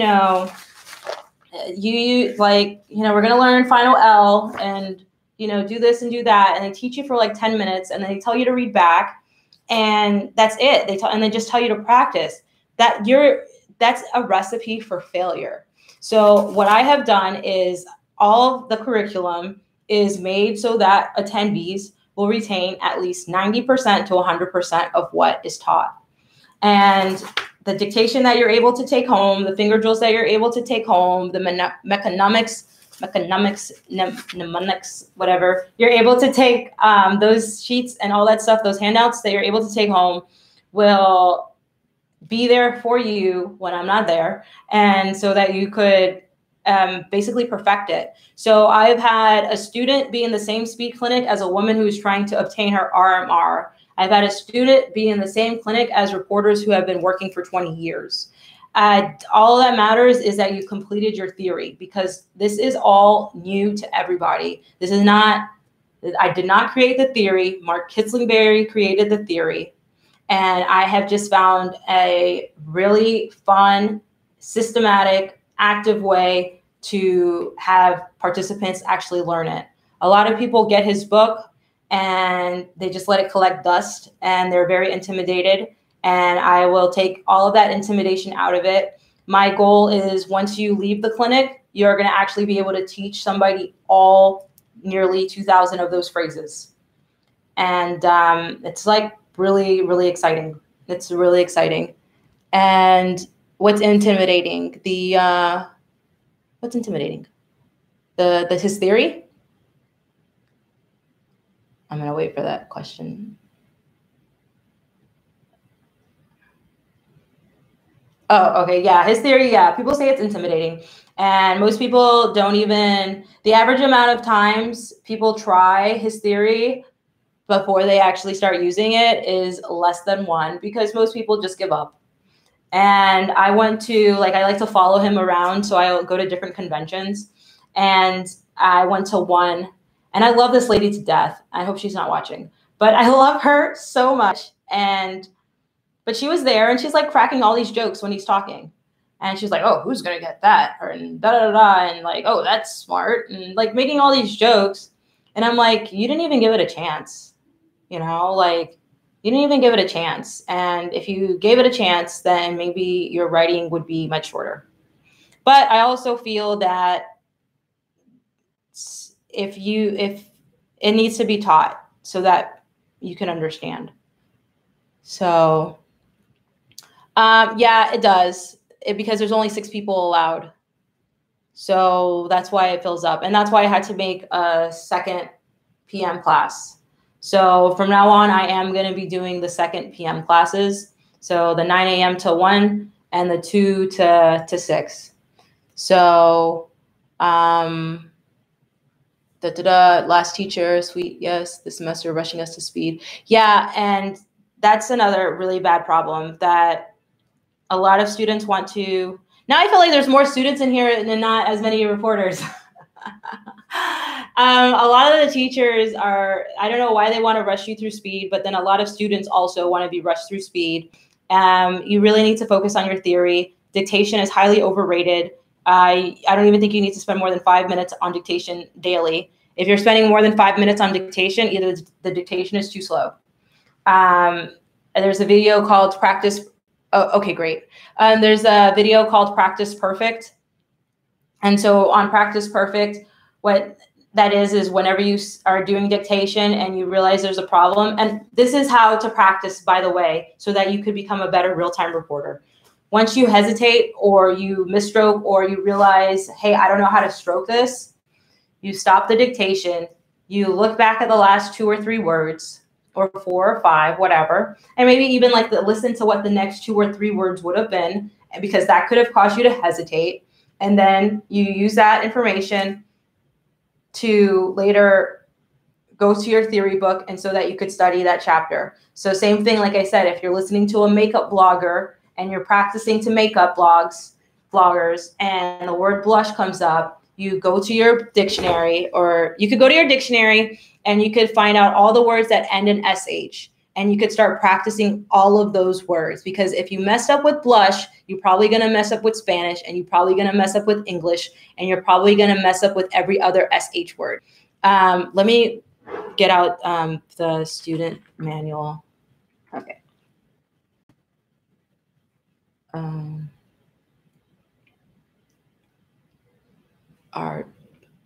RSHF.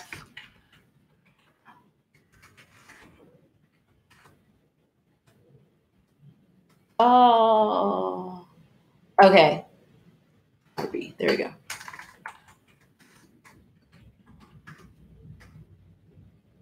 Okay, yeah, so when you realize that you have a problem, then like, okay, so for RB, if it's like the word should and like in a right-hand phrase ender, then you'll just go back to that entire chapter and study that. That's what the purpose of dictation is. The purpose of dictation is not for you to be going, you know, to be trying over and over again to pass this different test. Okay, so like here's a better one. For the RB is chapter 30, okay? Let's just for an example. So you mess up on the word blush, okay? And so now you're like, man, I don't know why I keep messing up on the word blush. So what you do is you stop the dictation. You don't need dictation anymore because now you found an even bigger problem. Dictation does not solve any problems. Dictation identifies problems. Dictation will not help you graduate. Dictation will not help you pass any type of speed test, except for when you're practicing to pass a speed test. Dictation will not make your real time better. Dictation is there to identify problems. And that's why I'm saying you don't need to be part of, and I'm not try to get anybody out of business, but I'm just saying, like, straight up, like, you don't need to be in those monthly membership places that are charging whatever they're charging so that you could have 1,000 hours of dictation. You don't even need dictation. I mean, you don't. You could easily get this stuff from YouTube. So, or YouTube or CNN or your favorite television show. There is this lovely person, I think her name is Elsie. She has a blog called I Love Steno. And I'm not even sure if she has like her favorite television shows and she'll put briefs from that show. So I don't even know if she like practices that to the show, but even there, that's how you could identify weaknesses in your writing. So let's say you watch the makeup blogger and you realize you have a problem with the SH sound, that final SH sound. So then you go to your theory book and then now you practice ash, brush, cash, dash, crash, dish, flash, fresh, gosh, push, blah, blah, blah, blah, blah. All of those things. That's what dictation is made for. That is what a practice session is made like. And I have a few blogs on YouTube that are called, I think it's like Vlog 3 and Vlog 4. One of them is about getting to 225 in 1 week. And one of them is about getting to 225 in 1 week.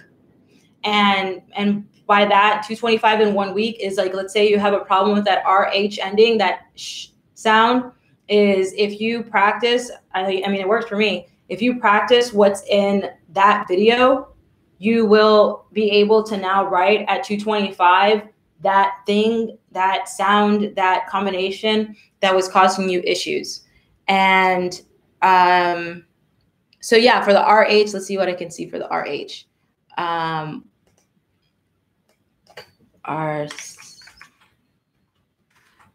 Oops, spelled it wrong.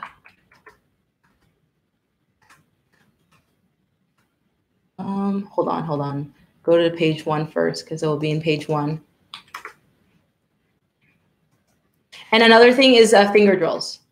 If you practice finger drills, then sometimes it's not because of you don't know how to write it. It's just that you don't have the proper dexterity. And that's the reason why every single speed clinic every day of the speed clinic starts with finger drills. That is actually like the first 20 minutes. The finger drills are made precisely for that day of class. And they're what I call progressive finger drills. So it starts off a little easy and like basically with what you already know. And it's really cool. It's really, really cool of how it works. So that way, once you know how to finger it and now you understand it, then you use it. But some people don't know how to finger it, or maybe they know how to finger it, but since they don't understand it, they cannot use it. So I eliminate all of that for you. So for like the RCH, that's chapter 33. I mean, I know everybody has different, theory books or whatever, but I would recommend if you do need a theory book is to grab Mark Kisslingberry's one. So then you'll learn words like church, march, lurch, search, scorch, torch, and you practice all of that. And the number one way to learn something is to teach it. So become a teacher, meaning teach yourself just get a recorder or get a webcam. As somebody yesterday said that they use a PowerPoint and they act like they're the teacher. And then that's how they teach themselves. Like they're the teacher. And then that's how they teach themselves. So make it so that you could explain to somebody else how to use it. And even creating your own mnemonics. So basically tricks for yourself to remember how to do it, so that you can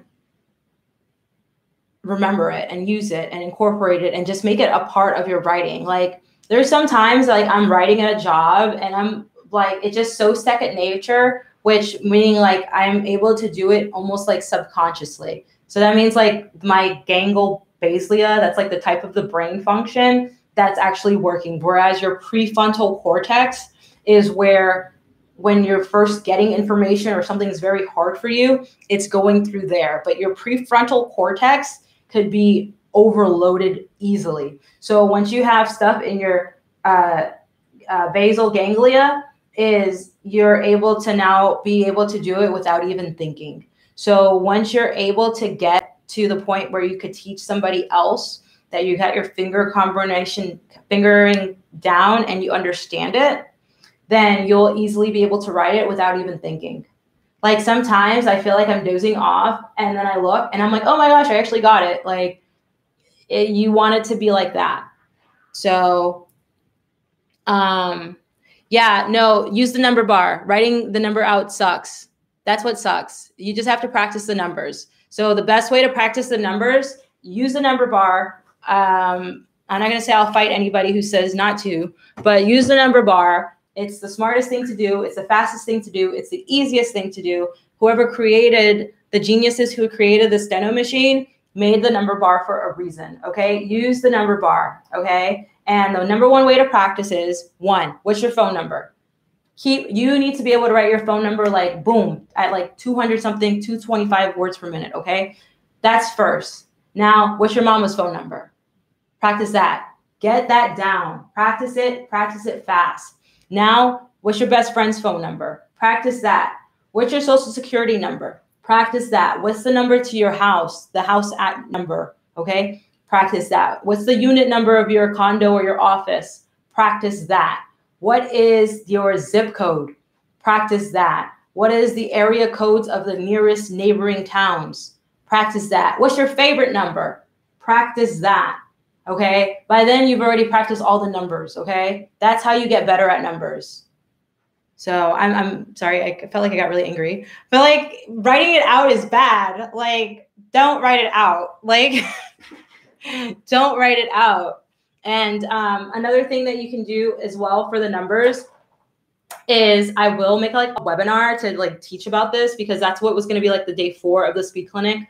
Is there's like a lot of tricks. So I could write the number 100,000 in one stroke, because I'll use the letter U and I'll use the letter B, final B, to make the extra 0 and comma 000. So there's like a lot of tricks that you can use with the steno keyboard. Like I could write any number, like I could write 22 in one stroke.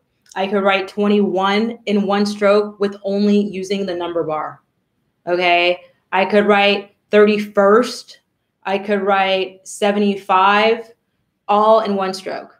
So yeah, these schools, I mean, these schools here, like I said, like they don't care. They don't care, because then once they realize that they're not graduating any steno people, then they'll either do voice people. And then when they realize they're not doing any voice people, they're going to start like a digital court reporting thing. And once they realize that's not working, they'll still be in business. They don't care about you. Like, I think my school cared because it was a public school. And I think that for every student that graduated, that the school actually got more money. But the other schools, they lose money. As soon as you walk out that door, they lose money. So, and it's like, they're so comfortable, I think, with having since like, oh, well, 95% of people don't graduate. So they're okay having a low graduation rate and not caring, because they're like, oh, well, nobody expects us to have a 100% graduation rate, but you can have a 100% graduation rate. And it just makes me sick that we're not. And I mean, I even think about like how I got through school, and I'm glad, yeah, I made it in under 2 years, but I could have probably made it in under a year and 3 months, you know, if they would actually teach us. They don't teach you in court reporting school. They don't teach you in court reporting school. They read to you the words that have, okay, like one more example. Let's go to chapter 5 or something. Okay. So, oh, this is like the same example as last time. Let's go to chapter 2. Okay. All right, guys, we're going to learn initial P and final P. Okay. So use your middle finger for a P on the initial side, and then use your middle finger for initial P on the whatever side, right? On the final side. Okay, great. All right, so let's go down these words. Pal, pap, pass, pat. And then they go down all those words. Sap, step, tap. And then they might teach you two briefs. Okay, if you do P, that means approximately with a PL, okay? All right, guys, class is over. Now go practice and come back tomorrow. That is not teaching. That is not teaching. And you guys are paying like all this money to go to a school that just basically read to you the textbook. Could you imagine? Would you be okay with having a doctor who his only instruction was being read the textbook? I would never see that doctor. And I would never go to that medical school. And I think that all these teachers, all the students here need to demand more from the students. I mean, from the teachers. Okay. There's no reason for you to be paying $500 to $1,000 a month for only be getting less than an hour of instruction a week. Okay. I would say most core reporting schools give the students less than 4 hours, for sure less than 5 hours of instruction per month. They're not teaching you. They read you a book. Be like, how come they don't incorporate what you learned from chapter 5, 4, 3, and 2 and bring it all together? And another thing is, if you can't do your chapter 1 at 225, you're not done practicing. Unless you feel like, oh my gosh, I can't think anymore. It's been too hard. I'm tired and this and that. That's when you stop. Okay. But don't think if you haven't done chapter 1 at 225, you still need to practice. And I don't care if it's only your first week of school. Okay. You're feeling bored with chapter 2, go back to chapter 1. Feeling bored with chapter 1, go back to chapter 2 and play some music. Okay. That's what you got to do. Okay. Trying to be rushing through it. And the teacher is like, oh yeah, I'm so sorry guys. I had to cancel class tomorrow. So we're going to do chapters 8, 9, and 10 today. What? So you mean you're going to read me 3 pages today and then you're going to ask me to make sure I pass a test next week, or else I'm going to lose my financial aid? Like, do not tolerate this. Do not tolerate this. And yeah, exactly. And then that's crazy too. That is crazy too, because why? And they don't even teach you how to practice. They'd be like, oh, okay, put all your words down on a little piece of paper, you know, but what now? What do I do with that piece of paper? What do I do with that journal? And it's not good. Make your teachers work, okay? Make your teachers work hard. Make your teachers work so much that they're in the shower and they're thinking about you, okay? Tell your teacher, hey, I'm having a hard time with the STR combination. Can you please make me some finger drills? Ask your teacher that. Hey, I'm having a really hard time with, using words that start with DIS and DS. Could you make some dictation for the class so that we could all get better at this? Make your teacher work. That's so crazy. Why are you even paying money for school if they're not even teaching you?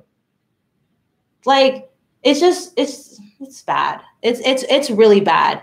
Everyone can be a court reporter if only we had schools that taught you how to graduate. And the program for my speed clinic, the speed clinic is $700. And that covers the 3 days, and it covers, what else does it get? All the instruction, which is perfect for you. And there are 2 books that I'm coming out with. You'll get a copy of those books as well. And one of them is like, I'm really excited about, but it's actually on the website. But yeah, that's what the cost of the program is. And it will be the best amount of money you've ever But yeah, that's what the cost of the program is. And it will be the best amount of money you've ever spent towards your court reporting career. I swear and I promise and I guarantee. And I say this only because I go to so many of these conventions. I take so many webinars, so many seminars, 4 different court reporting schools looking for the right answer. And I've basically had to invent the right answer. So the charge for the room, if you're getting your own room at the hotel, yeah, you got to get your own hotel room. And I don't have a block because there's only 6 people per clinic. So if in order to get a block, you have to have like 10 hotel rooms. And if you don't get the 10 hotel rooms, then like if I'm not able to book all 10 rooms, which I just wouldn't because there's not going to be enough people to do that, I would actually have to pay for the hotel rooms. So the next one is in Atlanta. That's the only one that's actually booked, meaning the hotel is ready and that's all that stuff is ready. There's other cities that I have on the list, but none of them are ready, open for registration. And the one in Atlanta is right next to the airport. So if you are traveling, there is a free shuttle that will take you from the airport to get there. And it's at the Hilton Garden Inn. And if you're commuting, there is free parking. And what else? It's worth it. I mean, it really is. It's going to change your life. It's going to change your life because it changed what you do most of the time. Most people spend more time working than they do doing other things. Some people spend more time at work than they do falling asleep. Okay. Like this will change your life because your writing will improve. You're going to get faster. And when you get home, it's going to take you less time to scope.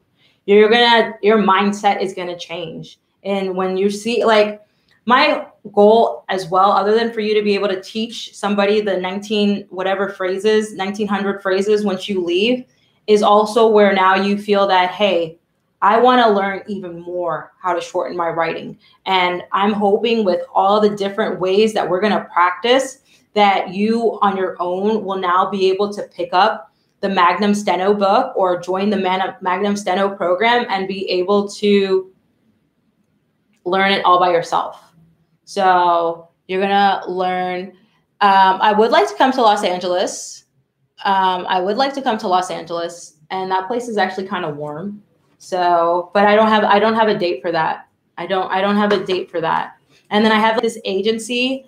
It's a really big agency and they want me to, they're interested in having me train their court reporters.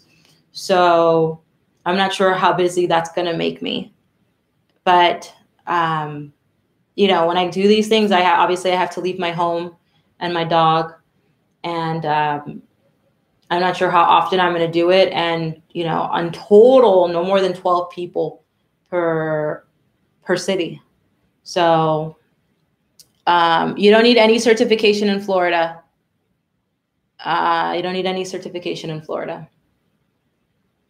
So how exactly do I use the error notebook? Okay, so I have actually a video called Steno Journal. No, you don't need it. I mean, people are going to hate me for saying that, but no, you don't. I'm not certified, and I'm not certified because I don't have to be certified. So you don't need certification in Florida. Does it look better? No, attorneys have no idea what that even means. You have to remember, these are the same attorneys that think digital court reporters who only press record on their laptop is more advanced than stenographers because steno is old school. So those are the people you're dealing with.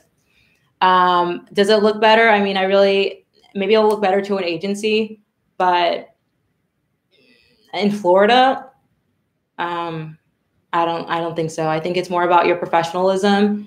Do clients like you? Do you get your transcripts in on time? There is one lady, I don't know if she's listening, and I really, really admire her. She has every single certification in the book. I mean, every single certification, and including the real-time certification. And she does not provide real-time. She says she's scared. So, but no, I don't think it necessarily looks better. I mean, no, of course it looks better, but is it going to get you more? I don't know about that. I don't think so. Because if you could have your certification, but be a hot mess with your lifestyle or showing up late to jobs, and then you're already put to the bottom of the barrel of the Okay. And what else? Is there anything else? I don't think there's anything else that I had to share, but oh, I did have, I showed it yesterday. Let me see if I can grab it over here.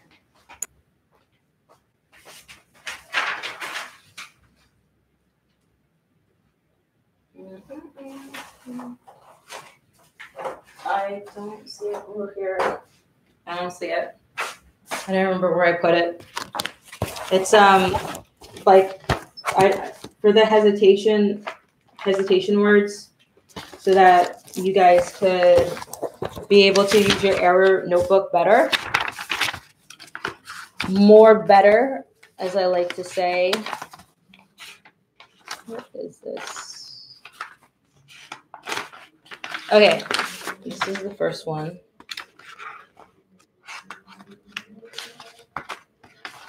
All right, you know what? I don't see it here, so I'm just going to print it so you guys could have a better understanding of what exactly this is.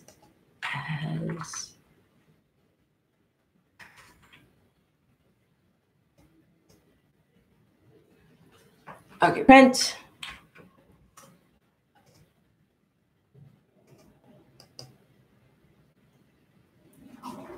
Okay, so what I'm going to show you is, like, I'm sure, and I don't even know your teacher or what school you go to or anything like that, but when they give you like an error, yeah, the recording will be available later. I just don't know for how much later. Talking over the printer. Okay, so like I'm sure when they give you like your, what's it called? Like your Word notebook or your error notebook or something like this. This is not on the website, and I don't recommend using this. This is what I used to do before I knew better. And so I would write the words that I had a problem with, and then I would write the steno definition, okay? And then I would just basically practice the list. Practicing the list is not really like practicing to get better, because you're repeating something, but you're not necessarily understanding it or getting to the root of the problem. So I have now made my list on steroids, and what you do here, you put your date, the date up here, so you know what the date is. So I have now made my list on steroids, and what you do here, you put your date, the date up here, so you know what the date is. So that way, and I like 3-hold notebooks because you could keep everything in a binder.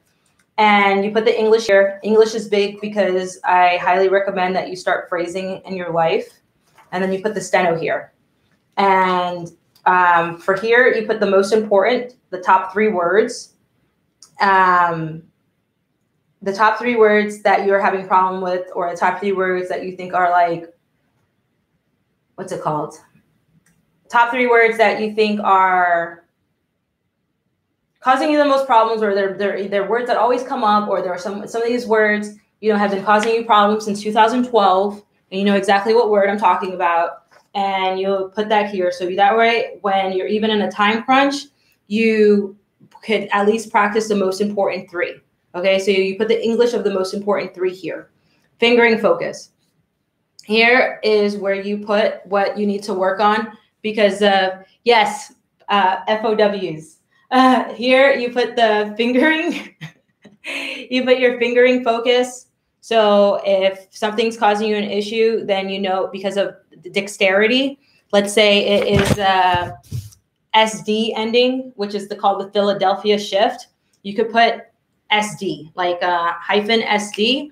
So that way you will not later remember to do finger drills with this stuff, or practice other words that have that fingering combination. That way you can eliminate hesitation related to that fingering combination.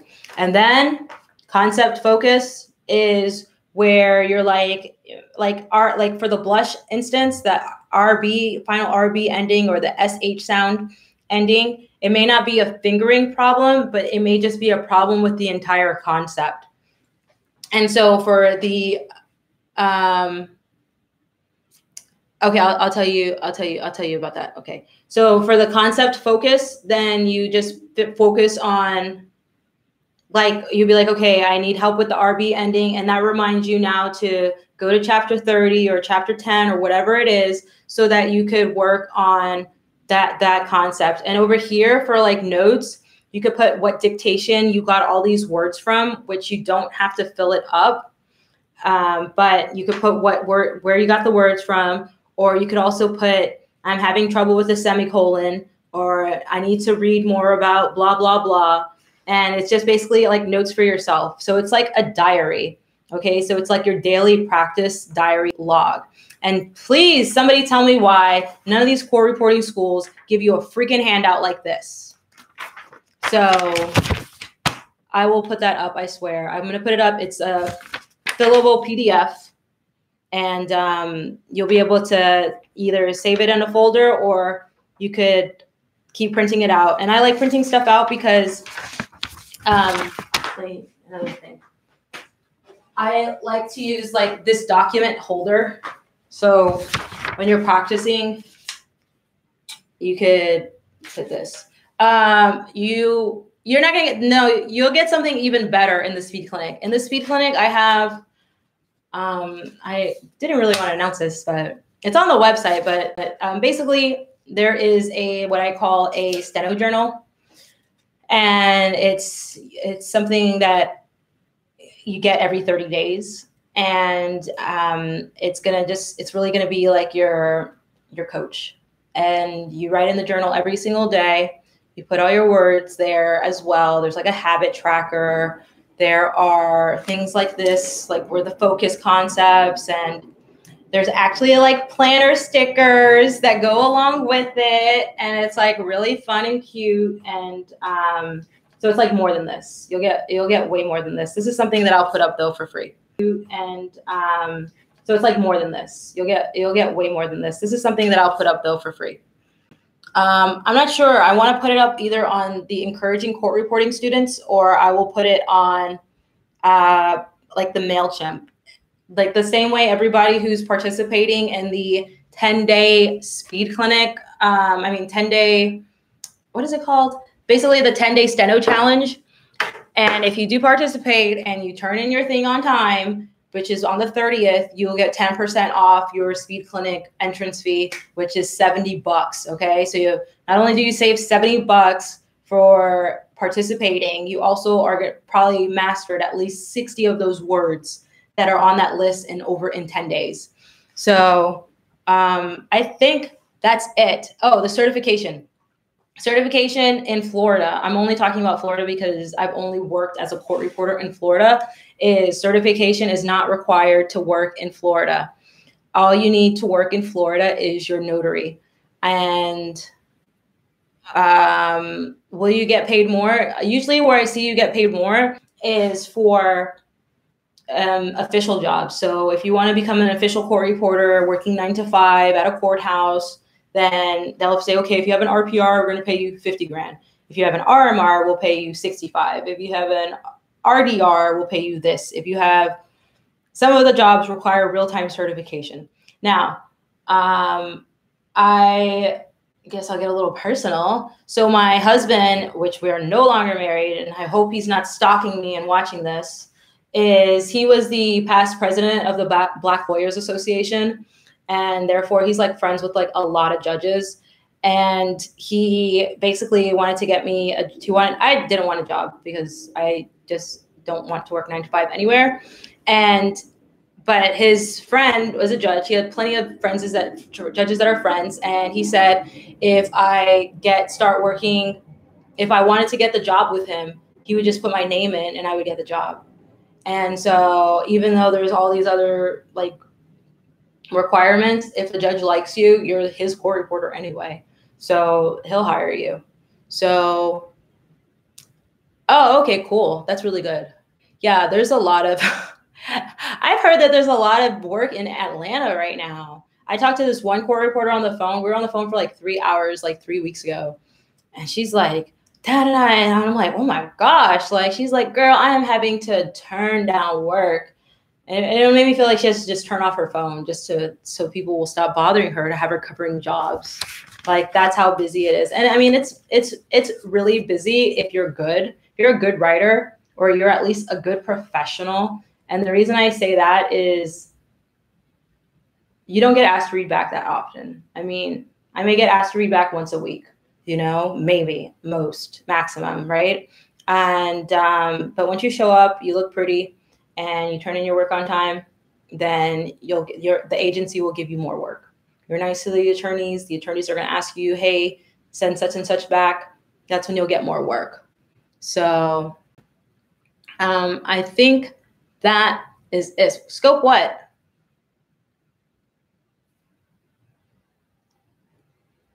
It's like water break.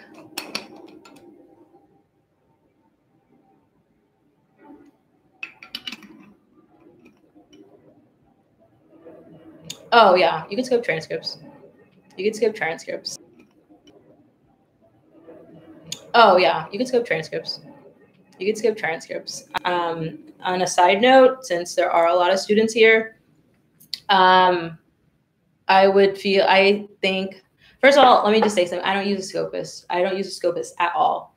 If there's like 2 jobs that happened last week, if they do order, I will have to find a Scopus because I don't ever want to hear that case again.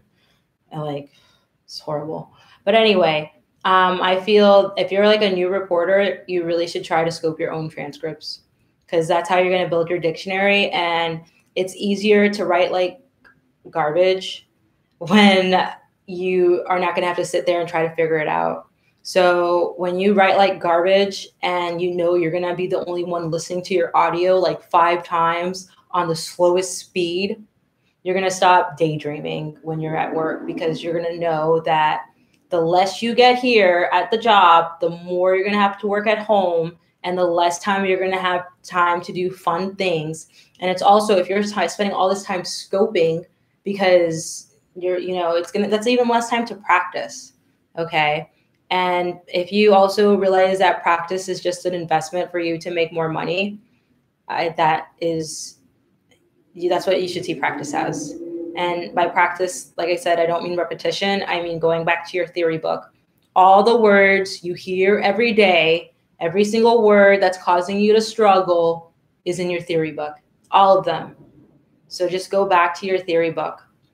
And I guess that's it. And the reason I don't have a Scopus, another reason, first of all, I had a really bad experience with the Scopus, a super, super bad experience with the Scopus, to the point where I had to like make a police report. Okay. And anybody who's been on Facebook long enough knows who I'm talking about. And I mean, it's just crazy. Like, she was straight up crazy, and she tried to destroy me. I know I shouldn't even be talking about this because I really shouldn't, but crazy. I mean, she had her husband calling my phone. Okay. She didn't even finish the transcript. She turned it in late. She started talking all this crap about me, making up all these stories on Facebook, putting my pictures together to make up stories about my life. And even when I was on Stenographer's World, the podcast back in January, she sent emails to the owner of the company to try to get me off the show, like completely tried to like straight up slander my name. Okay. Ever since then, I'm like, no Scopus. And I hate that, because it's not any other Scopus's fault. But that lady right there, when I tell you, like, she sent me like 17 emails in 1 hour. She threatened to call the bar on my husband at that time. Okay. She started calling my husband's law firm. Okay. And no, I haven't sued her, but I'm waiting. I am so waiting. Okay. I am so waiting, because I know she's going to pop up soon. She's going to pop up soon. She wrote the nastiest, nasty review for my company. I have my own agency called Reliant Reporters. She then even wrote negative review on my husband's law firm's website. Okay. This woman was just straight, and it's crazy. And it's crazy, and nasty person. And she's going to come back. And yeah, I cannot wait for her to come back. When she comes back, oh my gosh, that lawsuit is going to just be, because I mean, I just can't I'm not going to go into it anymore. I'm not going to go into it, but yeah, there will be a lawsuit. I'm waiting. I know she's coming soon. And, but yeah, so I think that's it, guys. I don't think I had anything else to say about, but if you are using a Scopus, make sure you're doing something reasonable with your time. So, that's it. But the better, the reason so that's the reason number one, I don't use a Scopus, because that incident was just like, WTF. If ever I get into a situation like that with somebody, something I did not even deserve, like, why would I even risk anything else, you know? And then second reason I don't use a Scopus is because my stuff is like really, really clean. So I probably scope my transcript faster than any Scopus would. So I could easily scope 40 to 50 pages an hour. Scope my transcript faster than any Scopus would. So I could easily scope 40 to 50 pages an hour. So if it's a 100-page transcript, I could probably get it done in 2.5 hours, easy. You know, well, depending on the content. There are certain things that are harder. If it's like a meeting or a type of hearing, maybe I'm only doing 25 pages an hour. So when I can scope 50 pages an hour and get it done in 2 hours, and it's like, why would I send it to Scopus for her to now have to rely on her? And I always say her because most of them are women. Why would I have to rely on her to do it and then turn it to me within 5 days when I could just get it done in 2 business days and I know it's done right? Another thing is when your writing is so good, some of these Scopus are not going to even listen to the audio. They're just going to assume you got it. And so I have that issue as well. So I tried this one thing where I call it like scoping on paper. So I'll like just print out my rough draft and then I'll just read it and then I'll know where to check or what corrections to make. And I'll do it like that. And then I'll insert the corrections and then I send it over to a proofreader. And I have that proofreader proof on PDF because that way I could really see, okay, what corrections did you make versus when they put it in the transcript, then you don't know. Some of them will like put a stop scan so you can see exactly what they did, but I just don't want anybody else to touch my transcript. So I usually do it over PDF. And the cool thing about scoping on paper is what I call it, is you can scope anywhere and you don't need your laptop. So you can go to the beach. You know, I live in Miami. You go to the beach, you have your binder. I think I have everything like 3 holes, put it in a binder, and then you scope from there. Get a pen, usually like a nice colored pen. Like this is like a teal color, and then you just scope on paper. So I guess. But I think if I had a Scopus that like I really, really like trusted, like my sister or my mom, then I would use them as a Scopus. But there's a lot of good Scopus out there. There's really a lot. There really, really are a lot of good Scopus out there. There's a lot, and it's a competitive market. So usually a Scopus they're really going to try their best because they want to keep you as a court reporter. So there are a lot of good Scopus out there. But that lady right there, if you go to my old Facebook account, which she is the reason that I'm locked out of my Lady Steno account, you will see her name. And it says, do not use Scopus. And then the name is there. So just to protect everybody else, because once all of that stuff started going on, other people started messaging me and saying, wow, I had the same issue with her. So anyway, guys, all of that stuff started going on. Other people started messaging me and saying, wow, I had the same issue with her. So anyway, guys, I am going to go to sleep and, well, no, probably not go to sleep, but I'm going to get off here for sure. So I hope this really, really helped. And always, I'm super accessible. Call me, email me, Facebook me, Instagram me, and let me know if you need any help. And yeah, oh, thank you. So, okay, I'm going to give it like 1 more minute just in case there's more questions. Error sheet online, that error sheet, no, I have to put it online. And if you want to give me at least less than a week and I'll have it online, because there was a little change that I wanted to make to it. And thank you. You're welcome. Thank you for participating. And okay, great. So I think that's all the thank yous for everybody who's participating. So I'm guessing there's no more questions. But yeah, so this will be up. So, and I'll probably make another video tomorrow or in the next week. But a lot of the stuff I've already said, but it's going to be about like dictation and why dictation is a waste of time. So bye, guys. It's been fun, real fun.